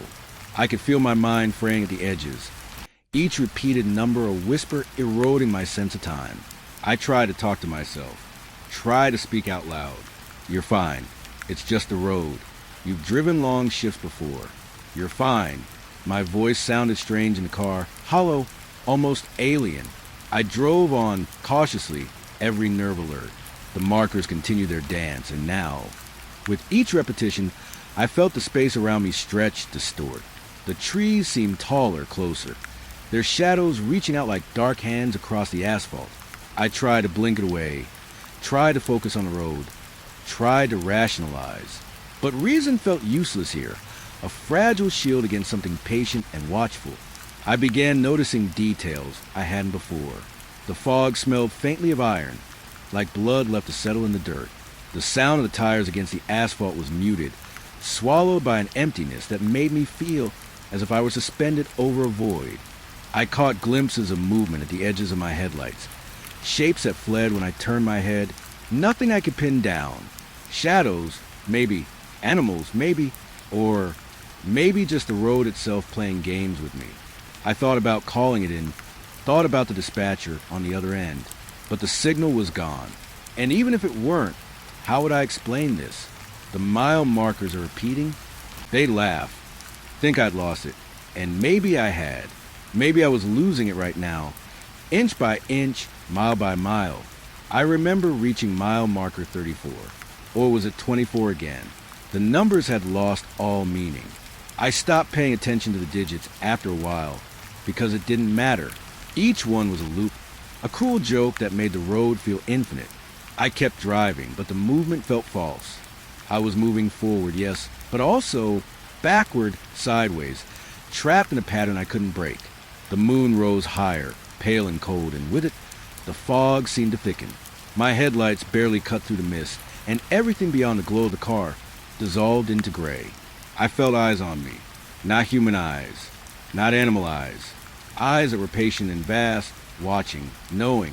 I told myself it was paranoia, that the mind invents watchers when it feels trapped, but the feeling didn't leave.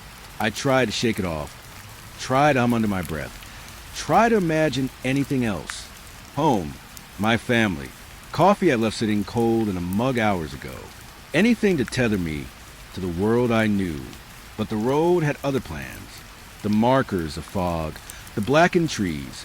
They were a trap, a quiet, patient trap, and I was already caught. At one point, I realized I hadn't seen another car, not a single vehicle, not a truck, not a motorcycle, not a stray pickup. Nothing, no signs of life, just the road stretching endlessly, and me and the repeating numbers. The loneliness hit me with a physical weight, pressing down on my chest, making every breath feel like pulling air through thick wool.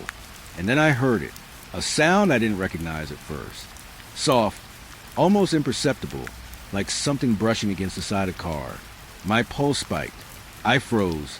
I told myself it was the fog, or the wind, or the branches brushing against the roof. But no wind was strong enough to sound like footsteps. No branches could make the metallic scrape that came again, slow and deliberate, echoing over the asphalt. I looked around, heart hammering, and saw nothing. Only the mile marker, 24. Again, the number reflected in my eyes, in the mirrors, in the darkness beyond the headlights. And I knew, with a clarity that made my stomach turn, that I could not leave this road. Not by driving, not by walking, not by trying. The mile markers were a warning, a loop, a sentence, and I was the sentence's prisoner. I drove on. I had to.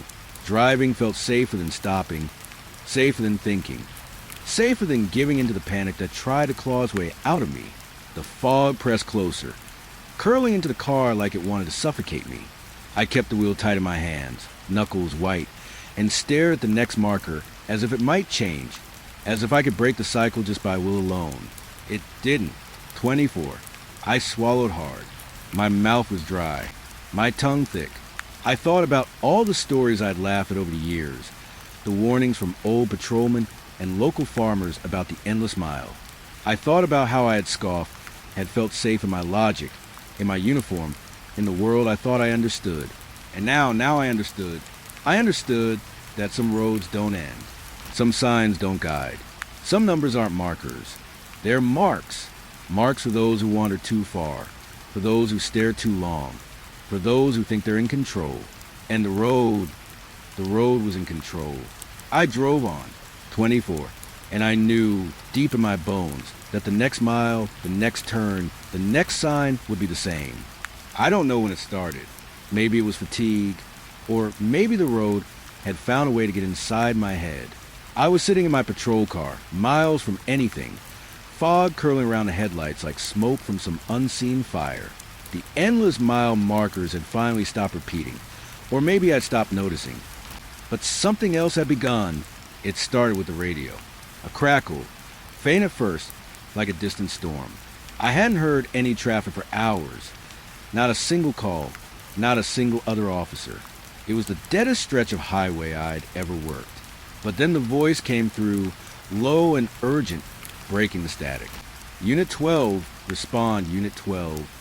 I froze, gripping the steering wheel so tight my knuckles ached. Unit 12? That call had been logged decades ago.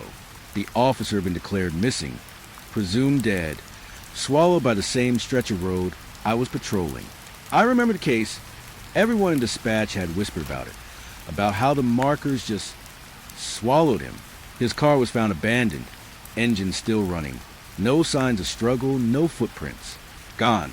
And now, Unit 12 respond. The voice repeated, clearer now. Each word heavy, distorted by static but unmistakably human. My throat went dry. I tried to tell myself it was a prank, a malfunction, anything that made sense. But deep down I knew better. No one on patrol could reach this frequency now. This was different. Old enough to have died out of use years ago. I reached for the microphone, trembling. Dispatch, this is Unit 29. Do you copy? My voice sounded alien in the car, swallowed by the fog, by the night, by the cold that had started settling into my bones. There was no answer, only that hollow, distant crackle. Unit 12 respond. I swallowed hard and leaned back, trying to make sense of it.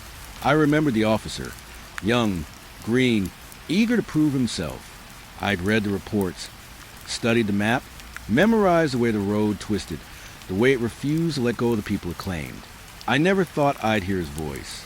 Not really. Not like this. The radio hissed again, then another voice joined in. This one different, older, calmer. Unit 7, are you there? Over. Unit 7 had disappeared nearly 10 years before Unit 12. My heart hammered in my chest. I hadn't thought about these cases in years, and now, here they were, speaking to me through the airwaves that shouldn't exist, through a radio that should have been silent. I told myself to breathe. I told myself to rationalize. Maybe it was a memory trick. Maybe my brain was desperate to make sense of the road, of the fog, of the repeating numbers. Maybe it was the isolation talking. But the voices were insistent, layering over each other, overlapping, like a chorus of the dead. Each call cut off before reply could come. Unit 12, Unit 7, Unit 19, over. I tried to respond again, hands shaking. This is 29. I hear you, over. My voice cracked. I hated how much fear could seep through sound. Then it happened. The car door rattled. Not like the wind, not like a branch, but like someone leaning on it from the outside, testing. I froze, the hairs on my neck standing up. I told myself no one could be there, that I was alone, that there were miles of empty fields on every side. But instinct said otherwise. That instinct that comes from being a cop, from trusting your gut, screamed that something was outside my car, something waiting. I pressed my back against the seat and watched the radio, waiting for the next call. Unit 29, do you copy? Over. I jumped. That voice, it wasn't on the normal channel. It was inside the car, inside my head almost. The tone was calm, almost friendly, but it carried a weight I couldn't describe. Familiar, yet impossible. My own name, spoken in a voice that had been silent for years. I gripped the wheel again and tried to speak. Yes, yes, I copy. Who's this? Static. Then a whisper, soft, almost gentle. We never left. We never leave. The road keeps us. Over. The words made no sense, but they did. They made the kind of sense that sits heavy in your chest, twisting and impossible to ignore.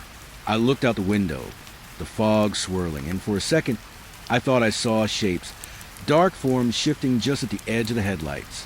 Faces? No, not faces. Shadows, but they moved like people walking beside the car, always just beyond clear sight. I felt my stomach twist.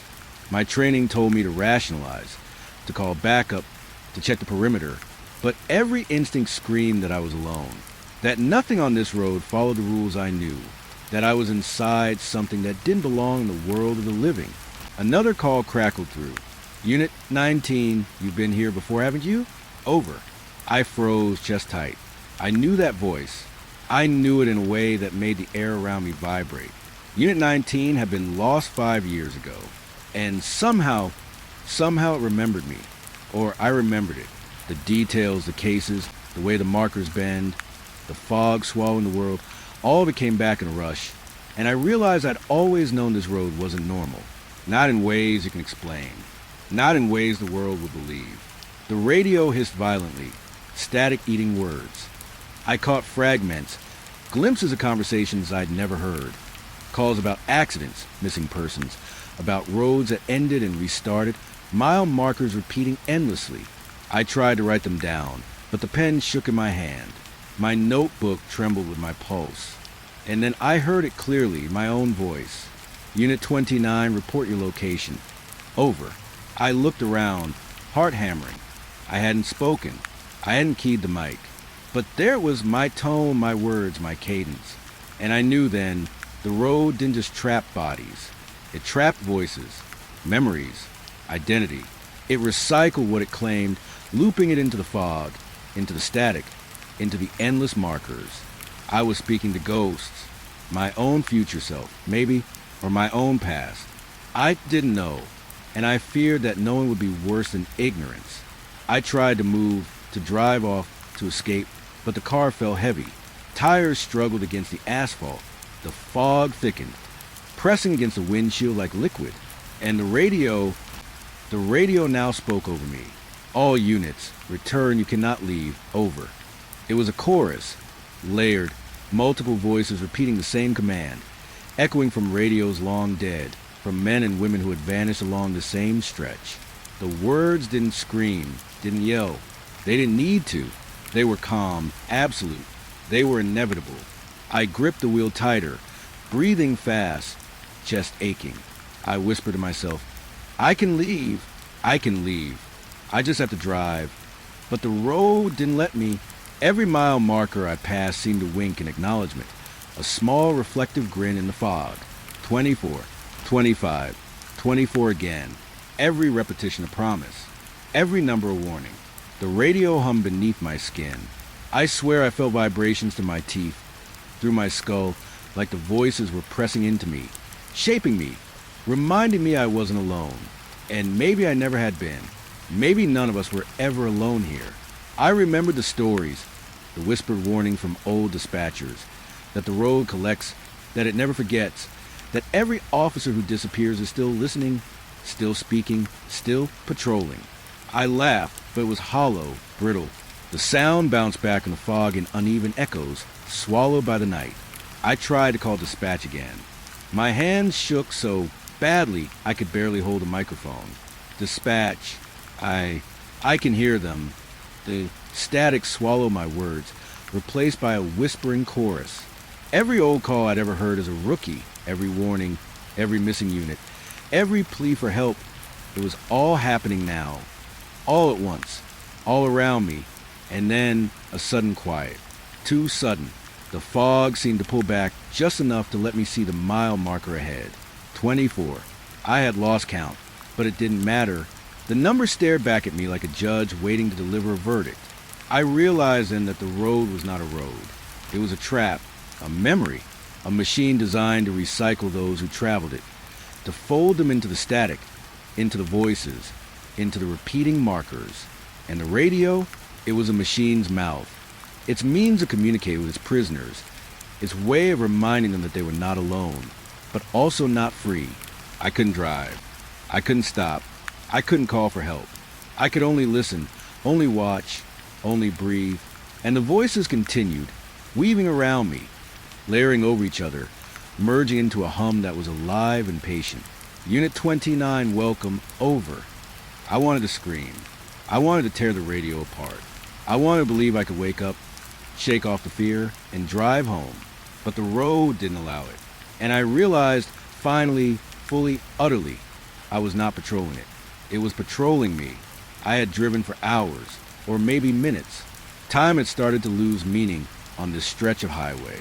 The mile markers still repeated, still whispered their endless loop. But now the road had begun to play another game. Signs I had relied on for years. The small rectangles warning of curves, the speed limits, the yellow diamond-shaped hazards, were vanishing, flickering. Some disappeared before my eyes, only to reappear a moment later, slightly shifted, slightly wrong. I remember hitting a curve near mile 47. A warning sign should have been there, cautioning drivers about the sharp bend. I knew this road like the back of my hand, and I knew every hazard. But the sign, it flickered in the fog, blurred at the edges, and then it wasn't there at all. I slammed on the brakes instinctively, heart hammering, and my tires squealed against the wet asphalt. My breath came hard in the cold car, fogging the windows as I tried to rationalize what I'd just seen. The road ahead was empty. The fog thickened, curling like smoke across the headlights, but the lane lines were faint, dissolving under the mist. I gripped the wheel so tightly I thought my fingers might crack. I told myself it was fatigue, the endless patrol hours, the solitude pressing against my skull. But deep down I knew something was wrong, something that had nothing to do with tired eyes or overworked nerves. Traffic lights appeared ahead. I blinked. The green light shifted to yellow, then red, then nothing. The signal flickered and vanished completely, leaving only the fog and the black emptiness beyond it. I slowed, instinctive fear keeping my foot light on the brake, but the car felt heavier now, as though the road itself was resisting me, holding me in place. Time felt thin. Each second stretched like a rubber band about to snap. I glanced at the dashboard clock, hoping for some anchor, some proof that I was moving forward in the world I knew. The numbers jumped, blurred, then froze. The hour hand swung wildly before settling back on the same number I had just seen, as if it had never moved at all. I swallowed hard. My pulse thundered in my ears. I tried to drive on. My headlights caught glimpses of other signs, a yield, a speed limit, a detour, but each one flickered and vanished before I could focus. I squinted, leaned forward, tried to read them, but it was like the world itself was peeling away, refusing to stay consistent, refusing to obey rules. I felt like I was moving, but at the same time, like I was trapped in a frame, endlessly looping the same stretch of road. I thought about calling dispatch. My hands shook as I picked up the microphone. Dispatch, do you copy? Aye, static. The radio hissed, spitting fragments of old calls, voices I recognized from reports I'd read as a rookie. Unit 12, Unit 7, Unit 19, their pleas for help layered over each other, overlapping like a chorus of the lost. I felt a shiver run down my spine. I wasn't alone, but it wasn't comforting. It was watching, waiting. The fog pressed closer. It wasn't just mist anymore. It was thick, almost liquid, curling into the car through the slightest crack in the windows, wrapping around me like hands trying to hold me back. I rubbed at my eyes, trying to clear them, trying to see the lane lines, the road ahead. When I looked again, a stop sign loomed before me, massive, impossibly tall, stretching into fog above. It flickered violently, the red paint peeling and reforming in impossible patterns, letters twisting like they were alive. I slammed the brakes again, and the car lurched. My heart hammered in my chest, every nerve screaming at me to get out, to run, to escape. But I couldn't. I drove on slowly, cautiously, watching the signs flicker like ghosts, trying to anchor myself to reality. The road seemed longer now, the stretches between markers stretching into infinity. I felt a vertigo creeping over me, like the world itself had tilted, and I was dangling at the edge. Every turn I made felt like it took longer than it should. Every mile I passed felt like a mile I'd never driven before, and yet somehow familiar. I remember seeing a highway exit sign up ahead, one I recognized. It should have led me toward a small town, a place I'd passed countless times. I slowed, relieved, thinking I could finally escape this stretch of hell. But as I approached, the letters on the sign flickered and changed. The town name warped, twisting into something unrecognizable, then vanished entirely. My stomach dropped. The road ahead no longer led anywhere I knew.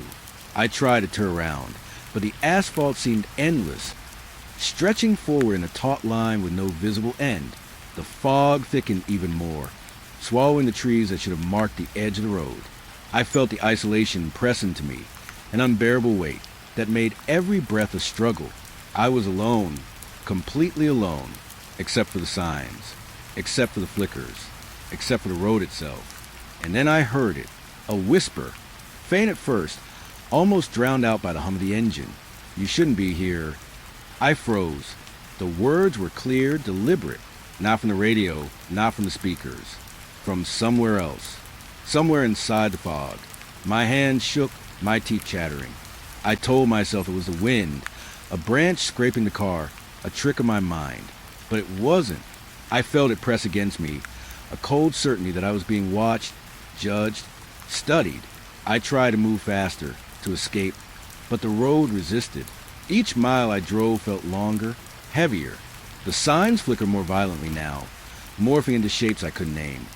Arrows bending impossibly, letters stretching into shadows, shapes that weren't signs at all but faces. Faces that stared at me with hollow eyes, whispering, breathing, alive in ways that made my stomach twist. I remember a traffic light ahead, suspended over the road, swinging gently as if caught in a current of unseen air. It flickered red, green, yellow, faster and faster, until the colors blurred into one sickly white glow that made my eyes water. My hands flew to my face, shielding myself, but when I looked again, the light had vanished. In its place was a tree, or was it a person? I couldn't tell. The fog was too thick. Shadows shifted and danced at the edge of vision. Every blink revealed something new, something impossible, something wrong. Time fractured completely. I remember driving past mile marker 57, or maybe 24 again. The numbers didn't matter anymore. Nothing did. The signs, the lights, the road itself. They were all part of the same cruel illusion, a trap designed to erode the mind, to make me question everything I knew. I felt my pulse quicken, a wild, panicked rhythm that I couldn't control. My vision tunneled. My breathing grew shallow. I tried to call for help again. Dispatch. I need static. Then a voice, distant, familiar, crackling through the radio. Unit 29, why do you keep coming here, over? The voice was calm. Too calm. It carried authority, patience, inevitability. I swallowed hard. The words weren't just heard. They were felt, sinking into my chest, crawling into my bones. I don't know. I whispered, my voice barely audible over the hum of the engine. The road shifted beneath me, subtly at first, then violently. Signs appeared and disappeared at impossible angles. Traffic signals bent over the asphalt like arches. Reflective markers stretched across the lane.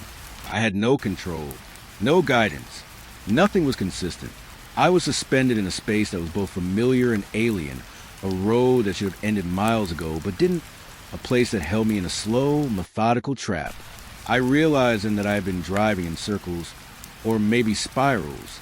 Every landmark I recognized twisted into something unfamiliar, yet hauntingly familiar. The fog pressed harder, almost tactile, curling into the car, pressing against my shoulders, my back, my chest. I was trapped in a living maze, with the signs as my only guides, yet they refused to guide me anywhere. And then, a final, horrifying thought. I wasn't patrolling the road. The road was patrolling me. Every flicker, every vanishing sign, every distorted light.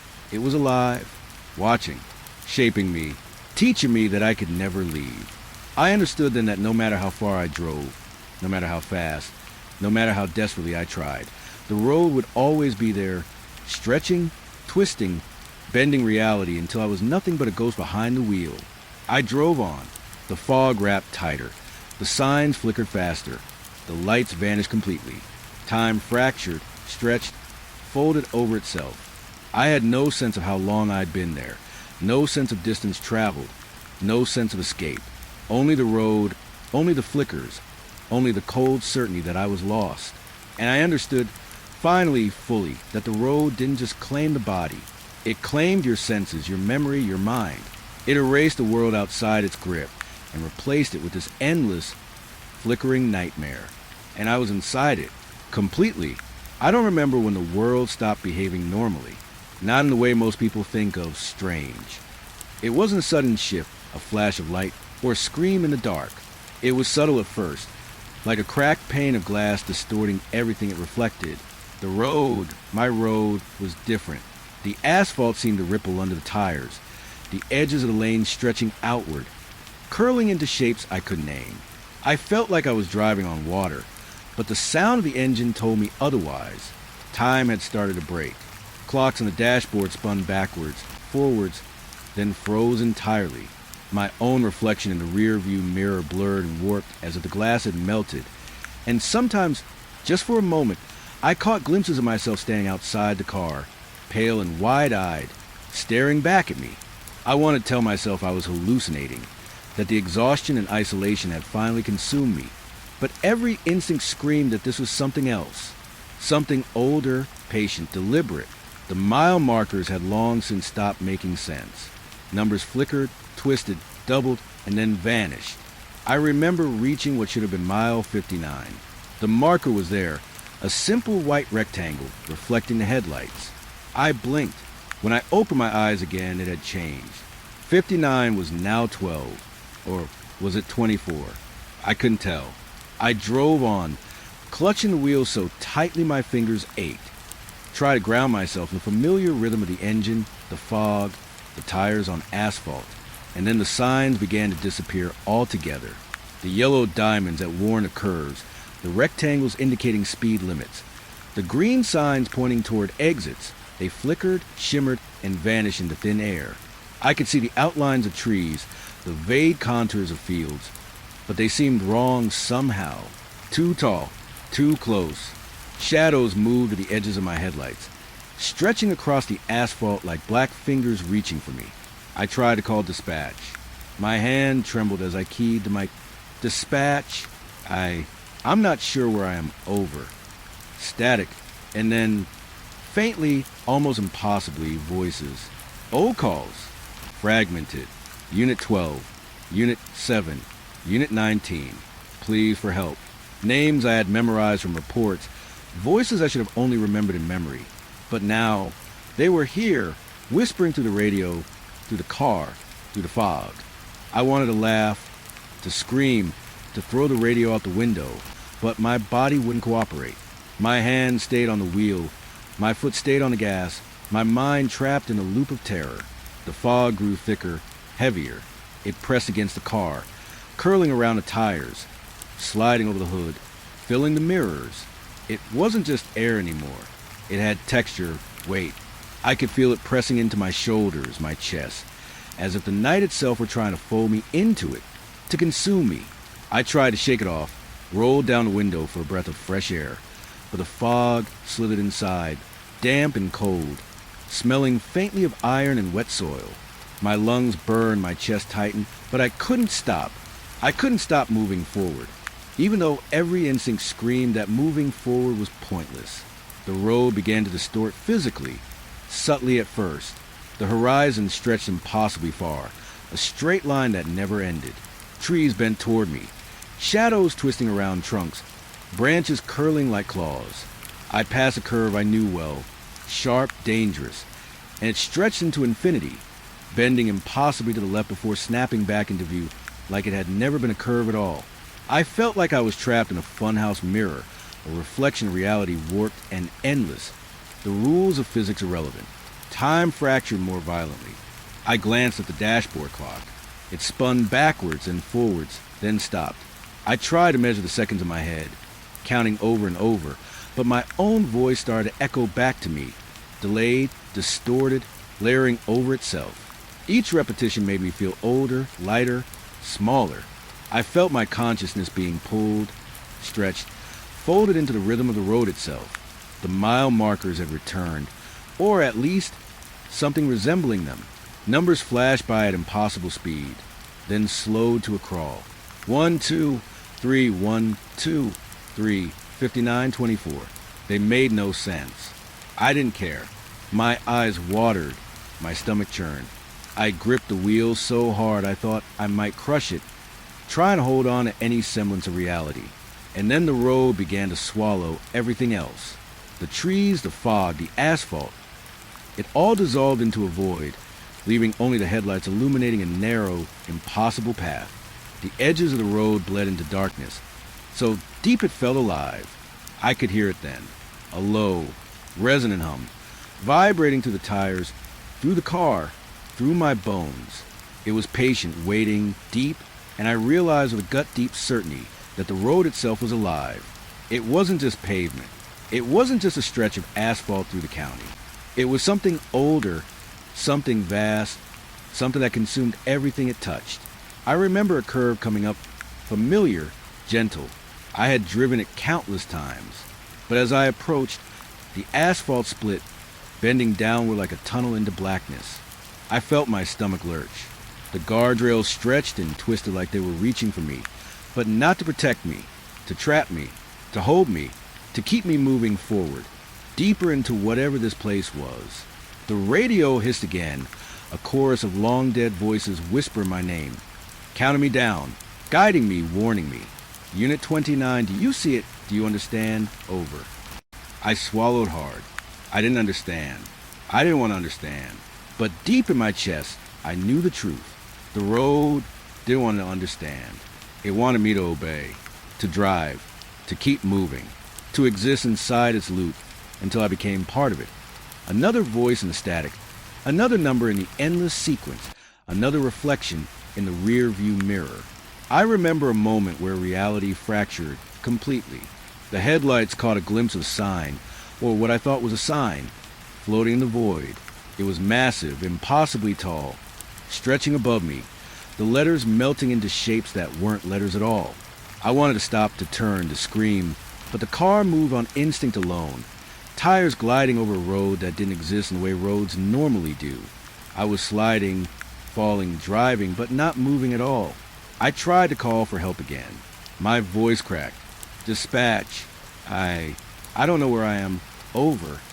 No answer. Only the low hum of the road. The whispers. The flicker of numbers and signs dissolving into the darkness. I realized then that I hadn't passed a single living creature for hours. No deer, no fox, no stray dog. Not a single vehicle. Not a single human. Only me. Only the road. Only the endless, swallowing void. The mile markers returned again, or maybe they never left. 59, 12, 24. Each repetition a hammer on my mind. I felt dizzy, nauseated. My pulse hammered in my ears, loud enough to drown out the radio. And yet, the road persisted, patient, methodical, a slow and relentless machine consuming the world around it. Then I saw it, or I thought I saw it. Something moving at the edge of the headlights, shifting, emerging from the darkness. I blinked, gone, blinked again. There, just for a moment, a figure, pale, wide-eyed, staring. I couldn't breathe. I wanted to roll down the window, wanted to call out, wanted to stop the car entirely, but I couldn't. The road had me. It always had. Time fractured again. Minutes became hours. Hours became seconds. Second became nothing. The road stretched, twisted, bent, consumed everything around me. I felt weightless and crushed at the same time, a duality I couldn't process. My thoughts looped in on themselves, repeating, fracturing, echoing the fog, in the asphalt, in the hum of the engine that no longer felt like an engine, but like a heartbeat. I realized then that the road was more than a road. It was a trap, a machine, a living thing that consumed reality to sustain itself. It claimed everything, time, space, consciousness. It made me drive, made me obey, made me a part of it, even as it slowly erased me from the world I once knew. I could see the houses I'd passed countless times, the fields, the small forests along the edge of the highway, all dissolving, folding into the asphalt, the fog, the void. Nothing was real anymore. Only the road, only its rhythm, only its hum. I drove on. I couldn't stop. I couldn't escape. Every mile marker, every vanishing sign, every flickering light reminded me that I was lost forever. The road had swallowed me, and I was becoming part of it. A voice in the radio, a flicker in the signs, a ghost behind the wheel. And I understood, finally, fully, utterly, I would never leave. I would drive forever, consuming and consumed, lost in time, lost in space, lost in the road that had swallowed me whole. It started as a faint glow in my rear-view mirror, barely more than a reflection of my own headlights bouncing back at me through the mist. I had been driving this stretch of rural highway countless times, but tonight the fog had thickened early, curling along the asphalt like smoke from a fire I couldn't see. The night was dead quiet, the kind of silence that presses against your ears until every sound becomes unbearable. That's when I saw it, a pair of red tail lights, small at first, then growing brighter, steadily following. I told myself it was another patrol car, maybe someone checking the county line. But something about the movement didn't feel right. The lights didn't flicker as patrol lights often do. They didn't signal, didn't slow, didn't deviate from my path. They just followed. At first, I ignored it, focused on my own driving, trying to convince myself I was seeing things that fatigue had crept in. But the tail lights stayed, unwavering, patient. I slowed, foot lightly on the brake. The car behind slowed, perfectly matching my pace. A part of me wanted to turn, wanted to see who was there. But another part, the part that had been trained to sense danger, stayed frozen, watching the rear-view mirror. There was no other traffic, no other lights, nothing but that pair of persistent red eyes cutting through the fog. The air inside the car grew colder. I could feel it settle along my shoulders, my neck, making my skin prickle. My breath came out in visible puffs, small clouds in the dim glow of the dashboard. The lights behind me didn't blink. They didn't fade. They didn't react. They just followed. I tried to rationalize. Maybe it was a lost driver, someone disoriented by the fog. But even as I thought it, my instincts screamed otherwise. The distance between our cars didn't change. Every attempt to shake the vehicle, slightly increasing speed, tapping the brakes, was matched exactly. It was as if the car was tethered to me, mirroring my every move. I remembered a similar call I'd read about in the department logs, a report from years ago about a driver on the same highway who claimed he was being followed to the mist by a vehicle with no driver, no headlights, only red tail lights glowing like embers. The man had vanished. Officially, he had run off the road. Unofficially, rumors whispered that the car had claimed him. I laughed quietly, bitterly, shaking my head. It's the sort of story you scoff at as a rookie, and I had, too. Until now. I glanced at my speedometer. 50 miles per hour. Slow enough for caution, fast enough to maintain some control. The tail lights stayed exactly where they were. I took a deep breath and tried to focus on the road, to ignore the sense of being watched. But the fog made everything feel closer, the road narrower, the shadows denser. The tail lights didn't just follow. They were patient. They knew I could see them, and they didn't care. I tried to call it in, keyed the radio. Dispatch, this is Unit 29. I have a car following me on the county road. Over. Static. Just static. My heart sank. I tried again, louder. Dispatch. I repeat, I have a car on my 6. I'm not sure who it is. Over. Nothing. I felt a cold knot form in my stomach.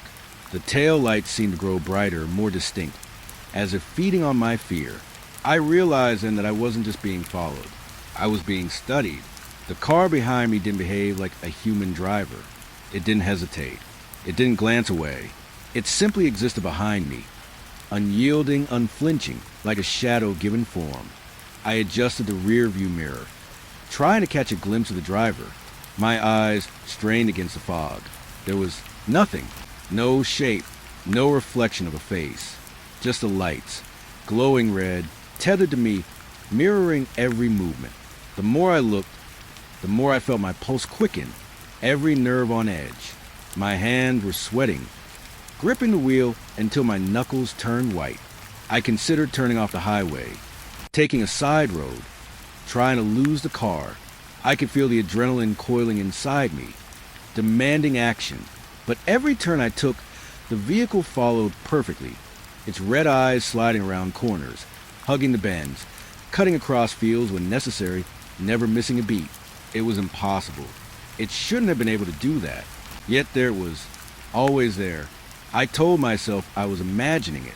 I told myself the fog and the isolation were playing tricks on my mind. I told myself I just need to reach the next town, a few miles up, lights and people, and the kind of normalcy that makes you forget fear. But the road didn't lead to normalcy. It led deeper into the fog, stretching endlessly, curling around the car like a living thing. The taillights followed, patient and unblinking. I slowed again. My tires whispered against the asphalt, small shivers in silence. The taillights mirrored my movements, inching closer, almost mockingly. I tried to shake them off again, swerving slightly, even briefly braking, but every motion was mirrored. There was no escape. Not here. Not tonight. The fog pressed closer now, thick and damp. I could feel it creeping into my hair, chilling my scalp. Every breath carried a damp, earthy scent, almost metallic. I felt trapped inside a tunnel made not of walls, but of mist and darkness and fear. I couldn't see the trees, the fields, the small signs that should have marked my progress. Only the asphalt ahead, only the red lights behind. I thought about reversing. I considered pulling off the road entirely, hoping to confront whoever or whatever was following me. My mind raced with possibilities. A prank, a stalker, a lost driver. Rational explanations I could cling to, but my gut, trained over years of patrols, trained through countless shifts, trained through instincts that usually save me, screamed that this was none of those things. This was something else, something patient, something deliberate, something that had waited for me. And then I noticed it, subtle at first. The tail lights weren't quite right. The glow was too steady, too bright, too warm. They didn't flicker like brake lights or reflect the road conditions. They stayed perfectly round, perfectly red, like molten coals burning in the fog. And the car, there was no shape behind them. Nothing I could see. No contours, no tires, no windows. Just the lights, tethered to me, moving exactly as I moved. My breathing grew shallow. I tried to calm myself, repeating mantras under my breath. I told myself I was safe. I told myself I could handle this. But the tail lights seemed to pulse with my fear, brightening with every heartbeat, with every panic thought. I had driven many lonely miles at night. I had faced aggressive drivers, reckless teens, drunk motorists. Nothing had ever touched me like this. Nothing had ever followed me like this. I reached the crest of a hill. The fog thinned slightly, and for a brief moment, I could see the road stretching ahead, the dark silhouettes of trees on either side. I thought I might escape. I thought I might finally lose the lights. But as I reached the top, the lights didn't fall behind. They hovered, perfectly aligned, glowing red in the dim glow of my mirrors. They didn't blink. They didn't sway. They just existed, waiting, patient, unyielding. Panic set in fully. I hit the accelerator, gripping the wheel with desperate force, my knuckles numb. The engine roared, the tires screeched, and I pressed forward into the fog. For a moment, I thought I might outrun them, that maybe the road would bend in my favor. But no matter how fast I went, the tail light stayed exactly the same distance behind me, mirroring my every move like a shadow made of fire. I realized then that I wasn't being followed by a car.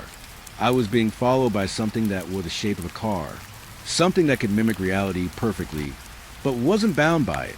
Every rational explanation evaporated. Every instinct, every skill, every training I had suddenly seemed useless. I was trapped in a nightmare that had no doors, no walls, no end. The highway stretched endlessly ahead, fog curling in thick coils, tail lights burning steadily in mirror. I felt my chest tighten, breath shallow, stomach knotting. My eyes watered, my fingers shook. The car behind me didn't make a sound, didn't hesitate, didn't blink. It was patient. It was alive. And I knew, with a certainty that made my stomach drop, that it wouldn't stop. I couldn't turn. I couldn't escape. Every option I considered, the side roads, the fields, even reversing into the fog, was met with the same impossibility. The tail lights would follow. They would always follow. And I understood then that I was alone. Truly alone. Not in the way isolation makes you lonely, but in the way the world can fold, swallow, and erase you until only the fear remains. I drove on. The fog thickened. The lights glowed. The asphalt stretched. And I understood fully, finally, that some things in this world don't let you leave. Some things wait. Some things follow. Patient, unblinking, and endless. And the tail lights would follow me forever. The road behind me was empty, or at least, it looked empty to the fog that clung to everything thick and gray, swallowing the edges of the asphalt. But in the rear-view mirror, I began to notice distortions. Small at first, subtle shifts in shape of my car, or maybe the reflection of myself. At first, I thought I was imagining things.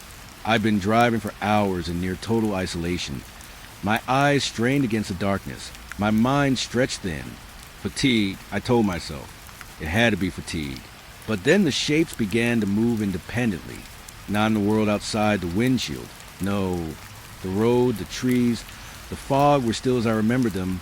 But in the mirror, shadows stretching, shrinking, twisting in ways my body did not.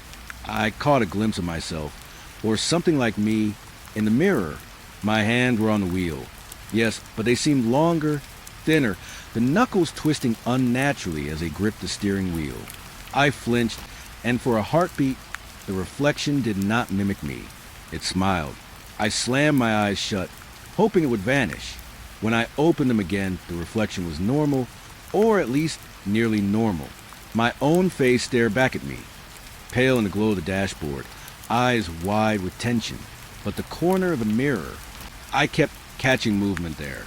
A shadow flickered, fleeting, dissolving the second I tried to focus. I tried to rationalize it. Stress, exhaustion, isolation.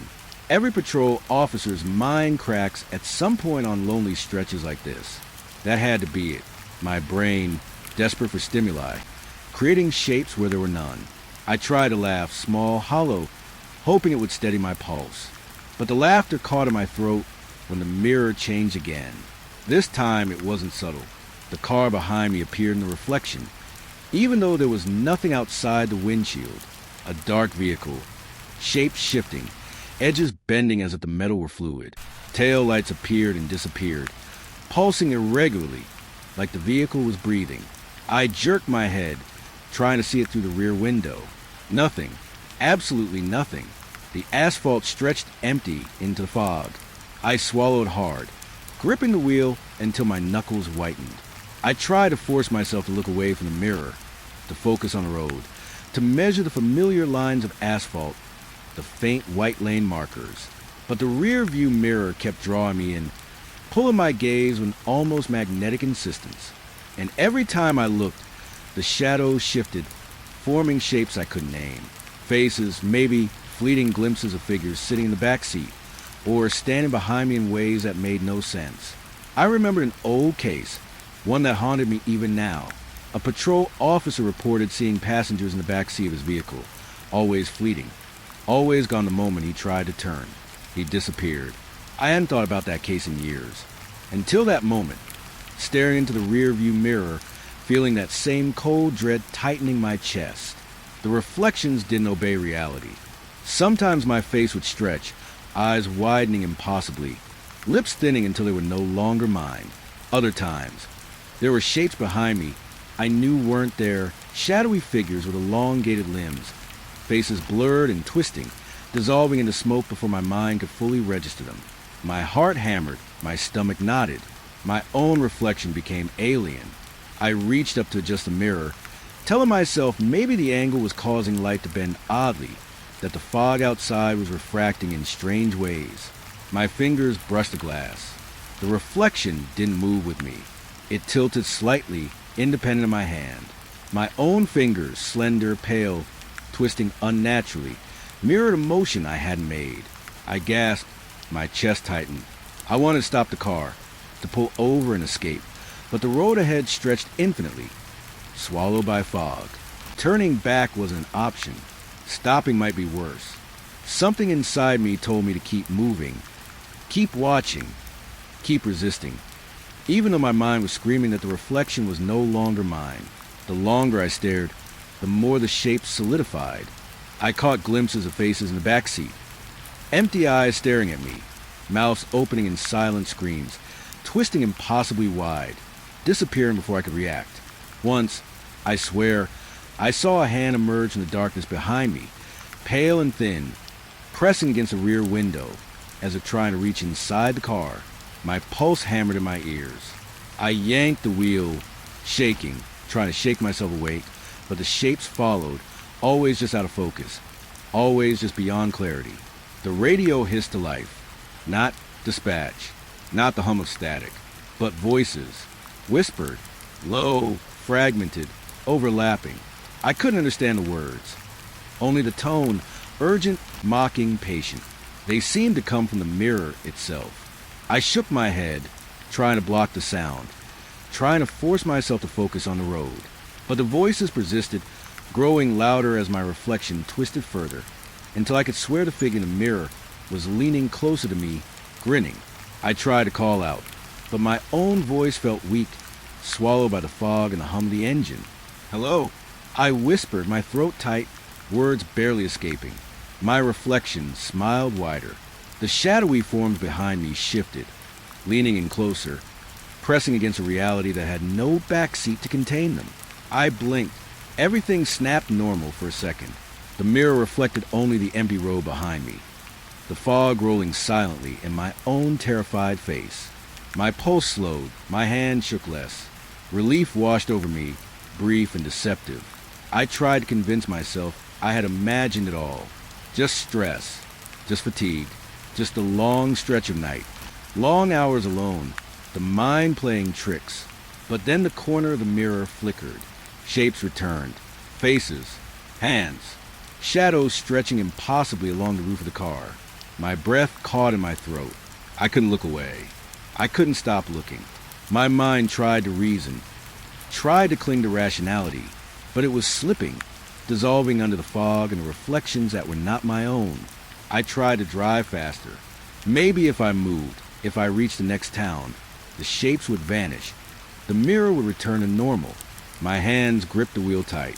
The fog swallowed the headlights' reach, making the night denser, deeper. Every blink brought new distortions, reflections multiplying, layering on top of each other.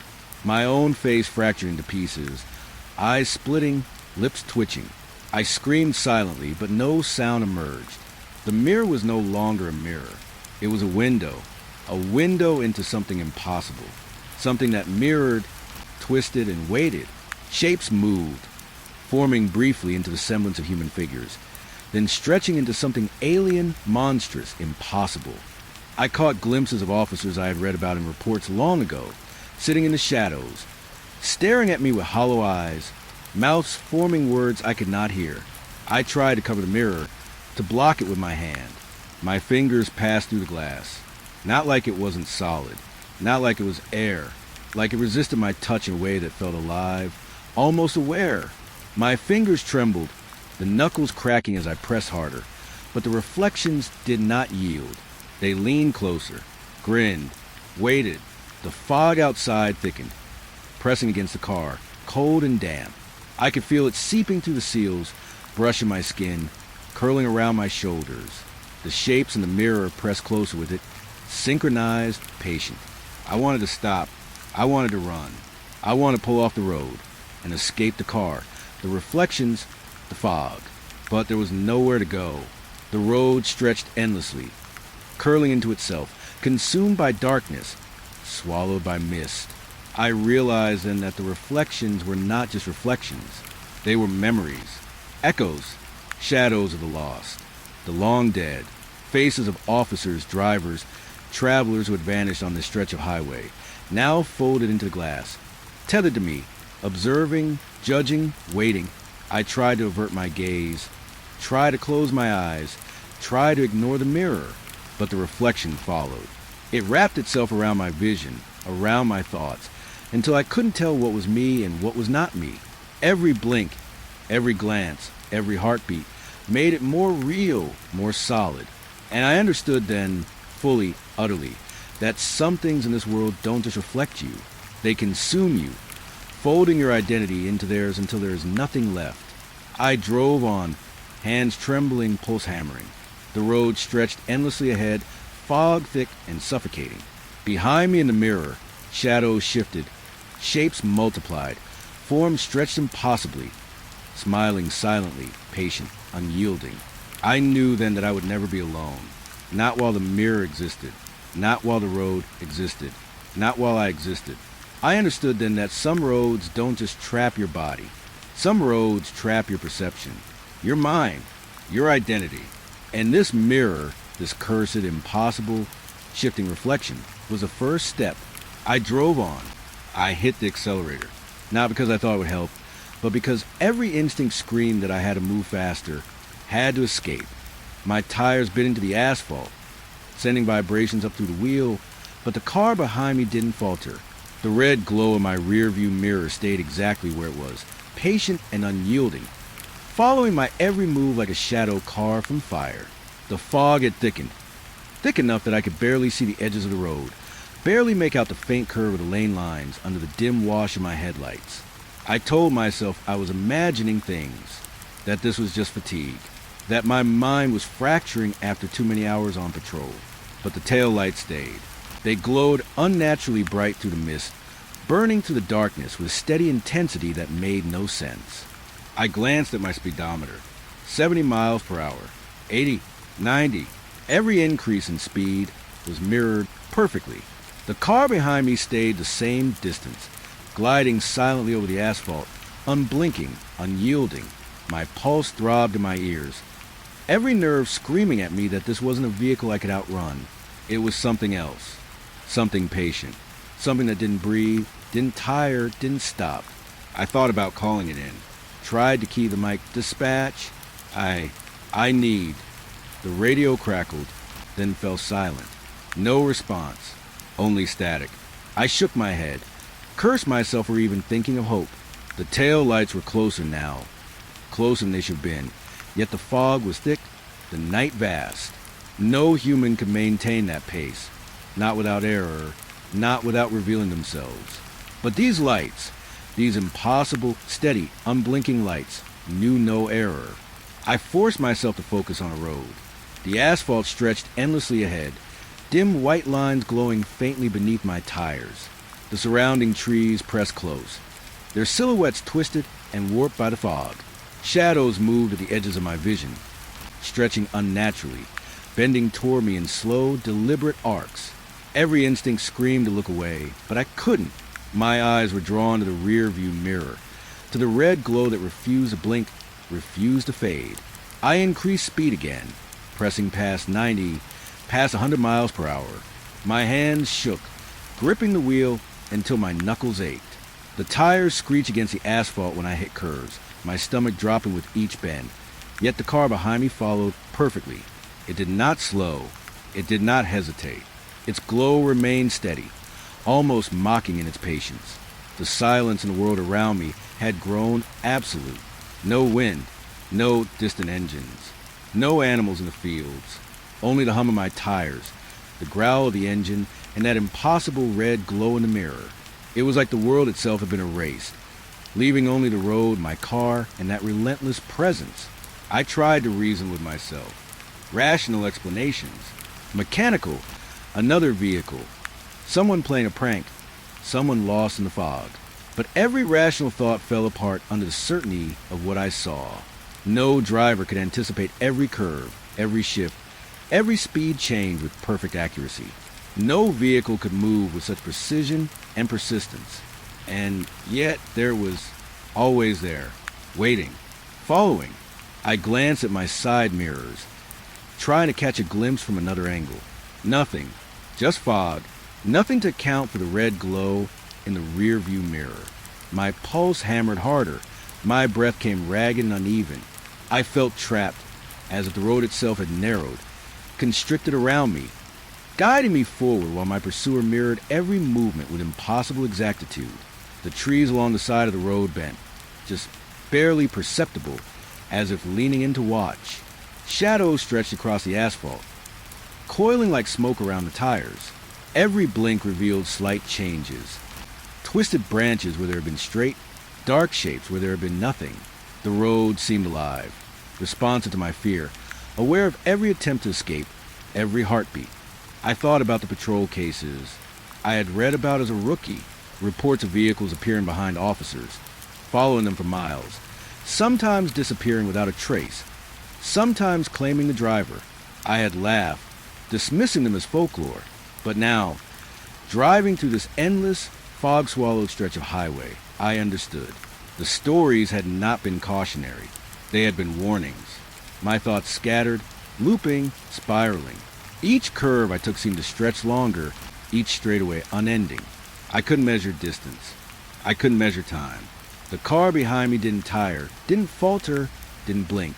And with each mile or minute that passed, I felt the presence behind me grow heavier, more tangible, as if it were pressing against the back of my seat, breathing down my neck.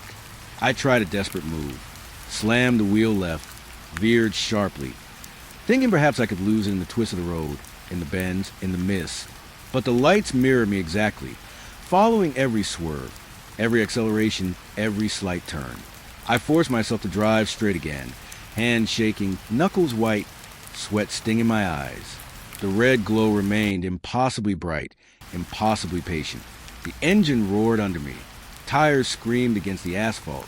My stomach dropped, my chest burned. And yet, the silence around me was complete. No other cars, no signs of civilization, only the road, stretching into darkness, and the red lights behind me, glowing like embers in the mist. I thought about braking, about pulling off the road entirely, but the thought was paralyzing. The car, whatever it was, would be there, always there, patient, unyielding, exact. My own instinct screamed at me that stopping might be worse than continuing, that the act of slowing down would invite it closer, allow it to consume whatever sanity I had left. I drove faster, faster than I had ever driven before. The world became a blur. Headlights cutting through fog thick as wool, red glow behind me unwavering, the asphalt stretching infinitely. I felt weightless and heavy at the same time, suspended in a nightmare with no escape. And then I realized something worse. The faster I went, the more the road seemed to stretch. Distances that should have been short elongated impossibly. Curves that should have bent back towards straightaways stretched forward endlessly. The faster I accelerated, the longer the road became. I was trapped in a loop, an infinite stretch of asphalt. And the lights, they didn't tire. They didn't fade. They didn't blink. They simply waited, perfectly aligned behind me, relentless. My breathing grew shallow. My stomach knotted. My chest ached. Every nerve screamed at me to stop, to pull over, to escape. But there was no escape. The fog wrapped around the car like a living thing, pressing against the windows, curling under the doors, seeping in despite the seals. My pulse thundered in my ears. Every heartbeat was mirrored by the red glow, every anxious thought amplified, consumed by the relentless presence. I tried the radio again. Nothing. Not dispatch, not static, not a voice. Only silence. The world had gone quiet. The fog had swallowed the trees, the lines on the road, everything. Only my car and the glow behind me. Only the acceleration and the silence. And then I saw it, or thought I did. In the mirror, the shape behind me seemed larger, more defined. The lights were no longer simply red. They pulsed, almost breathing as if alive. The shape expanded, stretching, bending the fog itself, forming into something impossible. I jerked the wheel, nearly losing control. The asphalt quivered under the tires. My chest tightened, my stomach dropped, and still, the light stayed exactly the same distance behind me, perfect, patient, unyielding. Time became meaningless. Seconds stretched into minutes, minutes into hours. I had no idea how long I had been driving, accelerating, fleeing, only the sensation of the lights, glowing in the rear-view mirror, of the fog curling closer, pressing tighter, of the road stretching infinitely ahead. I realized then, fully, utterly, that I was trapped, not just on the road, not just in the car, but in a space outside of normal rules. The acceleration didn't bring me closer to safety. It didn't help me escape. It only stretched the nightmare, allowed the lights to remain constant, allowed the silence to press closer, allowed the fog and the darkness to consume everything but the relentless presence behind me. I gripped the wheel until my hands hurt, my teeth clenched, my eyes burned from strain, and still the red glow stayed. Waiting, patient, exact, watching. I understood then that speed was meaningless. Acceleration, distance, time, all of it had no power here. The lights were a constant, inevitable, eternal, and the silence surrounding them, the emptiness of the fog, the impossibility of escape, it was a trap itself. I drove on, faster, slower, it didn't matter. Every attempt to change my fate was mirrored perfectly behind me. The road, the fog, the silence, the glow. It swallowed reality, and left only this, me, the car, an impossible, patient, unblinking presence that followed. And I realized with a cold, gut-deep certainty that I would never leave this stretch of road. Never. Not in life. Not in death. Not in anything resembling the world I once knew. Only the acceleration, the silence, and the lights that would follow me forever. The fog had thickened to a density that made the world outside the windshield nearly invisible. Everything beyond the headlights was swallowed, leaving only the dim circle of light around the car and the faint outlines of the road beneath the tires. I slowed, gripping the wheel so tightly my knuckles ached. The red glow I had been chasing, or fleeing, was gone, vanished. 1 second it had been there, unblinking, patient, and the next, nothing. I tried to shake off the disbelief. Fog plays tricks on the eyes. My mind, frayed and stretched by hours of isolation, fatigue, and terror, was bound to see things that weren't there. I told myself it had vanished, that it had given up, that the nightmare had ended. But even as I repeated these words under my breath, my instinct screamed otherwise. I wasn't alone. The air itself felt heavy, thick, almost alive, pressing against my shoulders, my neck, my chest. Something was watching. I peered into the fog, eyes straining, headlights cutting only so far before the mist devoured everything. The road ahead stretched endlessly, pale and wet beneath the tires. No tail lights, no headlights, nothing. And yet the sensation of being observed didn't fade. It pressed into my mind, subtle at first, then growing, insistent. I could feel a gaze behind me, something patient, waiting. I reached for the radio, fingers trembling. Dispatch, Unit 29. I'm on the county highway. The car, it's gone. Over. Static. Only static. My breath came out in shallow puffs, condensing in the icy chill inside the car. I swallowed hard, trying to calm the tremor in my hands. The fog pressed closer, swirling against the windshield in slow, deliberate patterns, curling along the hood like it had weight. I tried to shake the feeling of dread that had settled deep in my chest, but it clung to me, persistent, patient. I drove on, slow, careful, scanning every shadow, every flicker in the fog. My headlights caught faint movements at the edges of the mist, shapes that seemed human for a second, then dissolved into nothing. Each time my pulse spiked, each time my stomach twisted into knots, I reminded myself, stress, fatigue, illusions. But I couldn't shake the certainty that I was being watched, that something unseen was following, waiting, studying me. I reached a curve in the road I knew well. Normally, it was sharp, dangerous, but now it bent impossibly, the asphalt stretching beyond recognition. I slowed, gripping the wheel, tried to navigate it carefully, trying to reassure myself with muscle memory. And then I saw it, a shadow in the fog, just at the edge of my headlights. I blinked. It was gone. Only the road, pale and wet, stretched before me. I forced my mind to reason. Maybe an animal. Maybe another car long vanished into the mist. But my instincts, the ones honed over years of patrols, over hundreds of nights on lonely highways, refused to let me believe it. This was different. Something alive. Something deliberate. I pressed the accelerator slightly, try and create distance, to test whether the presence would manifest again.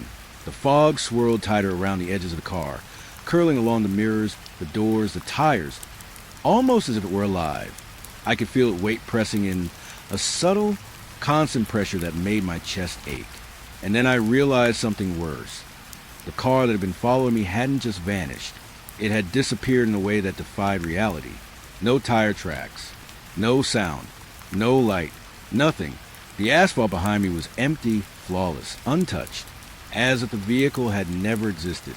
And yet, I knew it had. I could feel it. Its presence lingered in the cold press of the fog, in the subtle hum of the tires against asphalt, in the unnatural quiet that had settled over the road. I slowed further, the car moving almost imperceptibly, eyes scanning the mist, ears straining for any sound. My breath came out in ragged puffs, hands trembling on the wheel. The fog shifted subtly, almost deliberately, curling around the mirrors, brushing along the hood. I had the sensation that the air itself was aware of me, that it moved to observe, to judge, to trap. I thought about reversing, about driving back the way I came. Maybe if I retraced my path, the presence would reveal itself. Maybe I could find some sign, some evidence of the car, some trace. But as I shifted the gear, the fog seemed to grow thicker, denser, almost pressing into the glass. My mind screamed at me, warning me not to look, not to move too fast, not to make a sound. But I had no choice. I was trapped in a road that was no longer mine, in a space where reality had bent, twisted, and folded into itself. Every familiar landmark was gone. The trees, the faint outlines of fields, the signs marking curves and distances. None of it was where it should have been. The road stretched endlessly, pale and wet, curling forward into a fog that swallowed everything beyond a few feet. My pulse hammered, my stomach twisted. The sensation of being watched grew heavier, more insistent, pressing into my chest like a physical weight. I forced myself to keep moving, tires whispering against the asphalt, engine growling softly, fog curling against the hood. I tried to focus on the sound of my own car, the rhythm of the tires against pavement, anything to anchor myself. But the weight of the unseen gaze pressed tighter. It was patient, constant, observing, waiting. I reached the crest of a small hill. Headlights cut through the fog, pale beams illuminating only a few feet of road. I slowed, gripping the wheel, eyes darting to mirrors to the sides, to the emptiness around me. And yet, I could feel it. Something beyond sight, beyond understanding. Something waiting in the fog. Something patient, deliberate. I thought of the officers I had read about years ago, missing on similar stretches of highway. Reports vague, official statements careful not to suggest anything supernatural. But memories lingered, whispered rumors in the break rooms, tales that made your skin crawl late at night. I had laughed then, dismissed it, but now, driving alone through this impossible fog, I understood. They hadn't been imagining it. Something claimed them, something waited, and now perhaps it had me. I pressed the accelerator again, moving cautiously forward. The road stretched endlessly, fog thick and suffocating. Every twist, every curve, every slight incline was unrecognizable. I couldn't tell where I had been or where I was going. The familiar markers, the mile signs, the road paint, even the faint outline of guardrails, were gone. Only the fog, the asphalt beneath my tires, and the unshakable sensation that I was being watched. I glanced into the rearview mirror. Empty, nothing but swirling gray. No taillights, no vehicle, no shadow, and yet I could feel it. The presence, subtle at first, like a weight pressing on my shoulders, growing heavier, insistent. Every nerve on edge, every instinct screaming at me that this was not over, that the fog had not released me, that the car, or whatever had been following me, had vanished in a way that was far worse than leaving. It had folded reality itself. I tried to call dispatch again, hands trembling. Dispatch, Unit 29, the car, it's gone over. Static, only static. The fog pressed closer, curling around the mirrors, around the tires, brushing the sides of the car.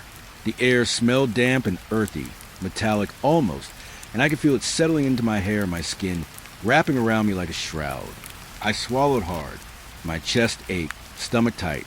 The silence was absolute, yet the sense of being observed grew heavier, deeper, suffocating. I remembered the stories. Stretch of highway, thick fog, missing vehicles, missing officers, a pattern repeated over decades. And now I understood why no one spoke of it openly. Because there was nothing to say. The world folds around it. Time, space, perception, they all bend and shift.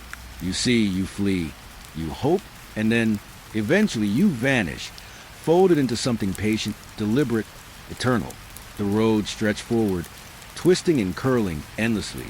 I kept moving, eyes darting, hands trembling. Every sound, the hum of the engine, the whisper of tires against asphalt, felt amplified, exaggerated. Every shadow at the edge of the headlights seemed alive, leaning closer. I could feel in the air, pressing against me, curling around me, waiting, patient, silent, infinite. I realized then that acceleration wouldn't help. Braking wouldn't help. Turning around wouldn't help. Nothing would help. The car had vanished, yes, but its absence was worse than its presence. The fog itself had become the predator. The road itself had become the trap. And I was already inside it. I drove on, slow, cautious, desperate to maintain some sense of control. But the fog curled tighter, pressing against the windows, folding around the mirrors, wrapping the world into nothingness. I could see nothing beyond a few feet, and yet I could feel it, watching, patient, deliberate. Hours may have passed. Minutes may have passed. Time had no meaning. Only the road, only the fog, only the pressure of the unseen gaze pressing into my mind, into my chest, into my very being. Every instinct screamed to stop, to escape, to abandon the car entirely. But where would I go? The fog had consumed everything familiar. The world beyond my headlights had dissolved, leaving only the road, the mist, and the unblinking weight of presence. And I knew, with a certainty that chilled me deeper than the cold inside the car, that I would never be alone again. Not while the fog existed, not while the road existed, not while I existed. I drove on,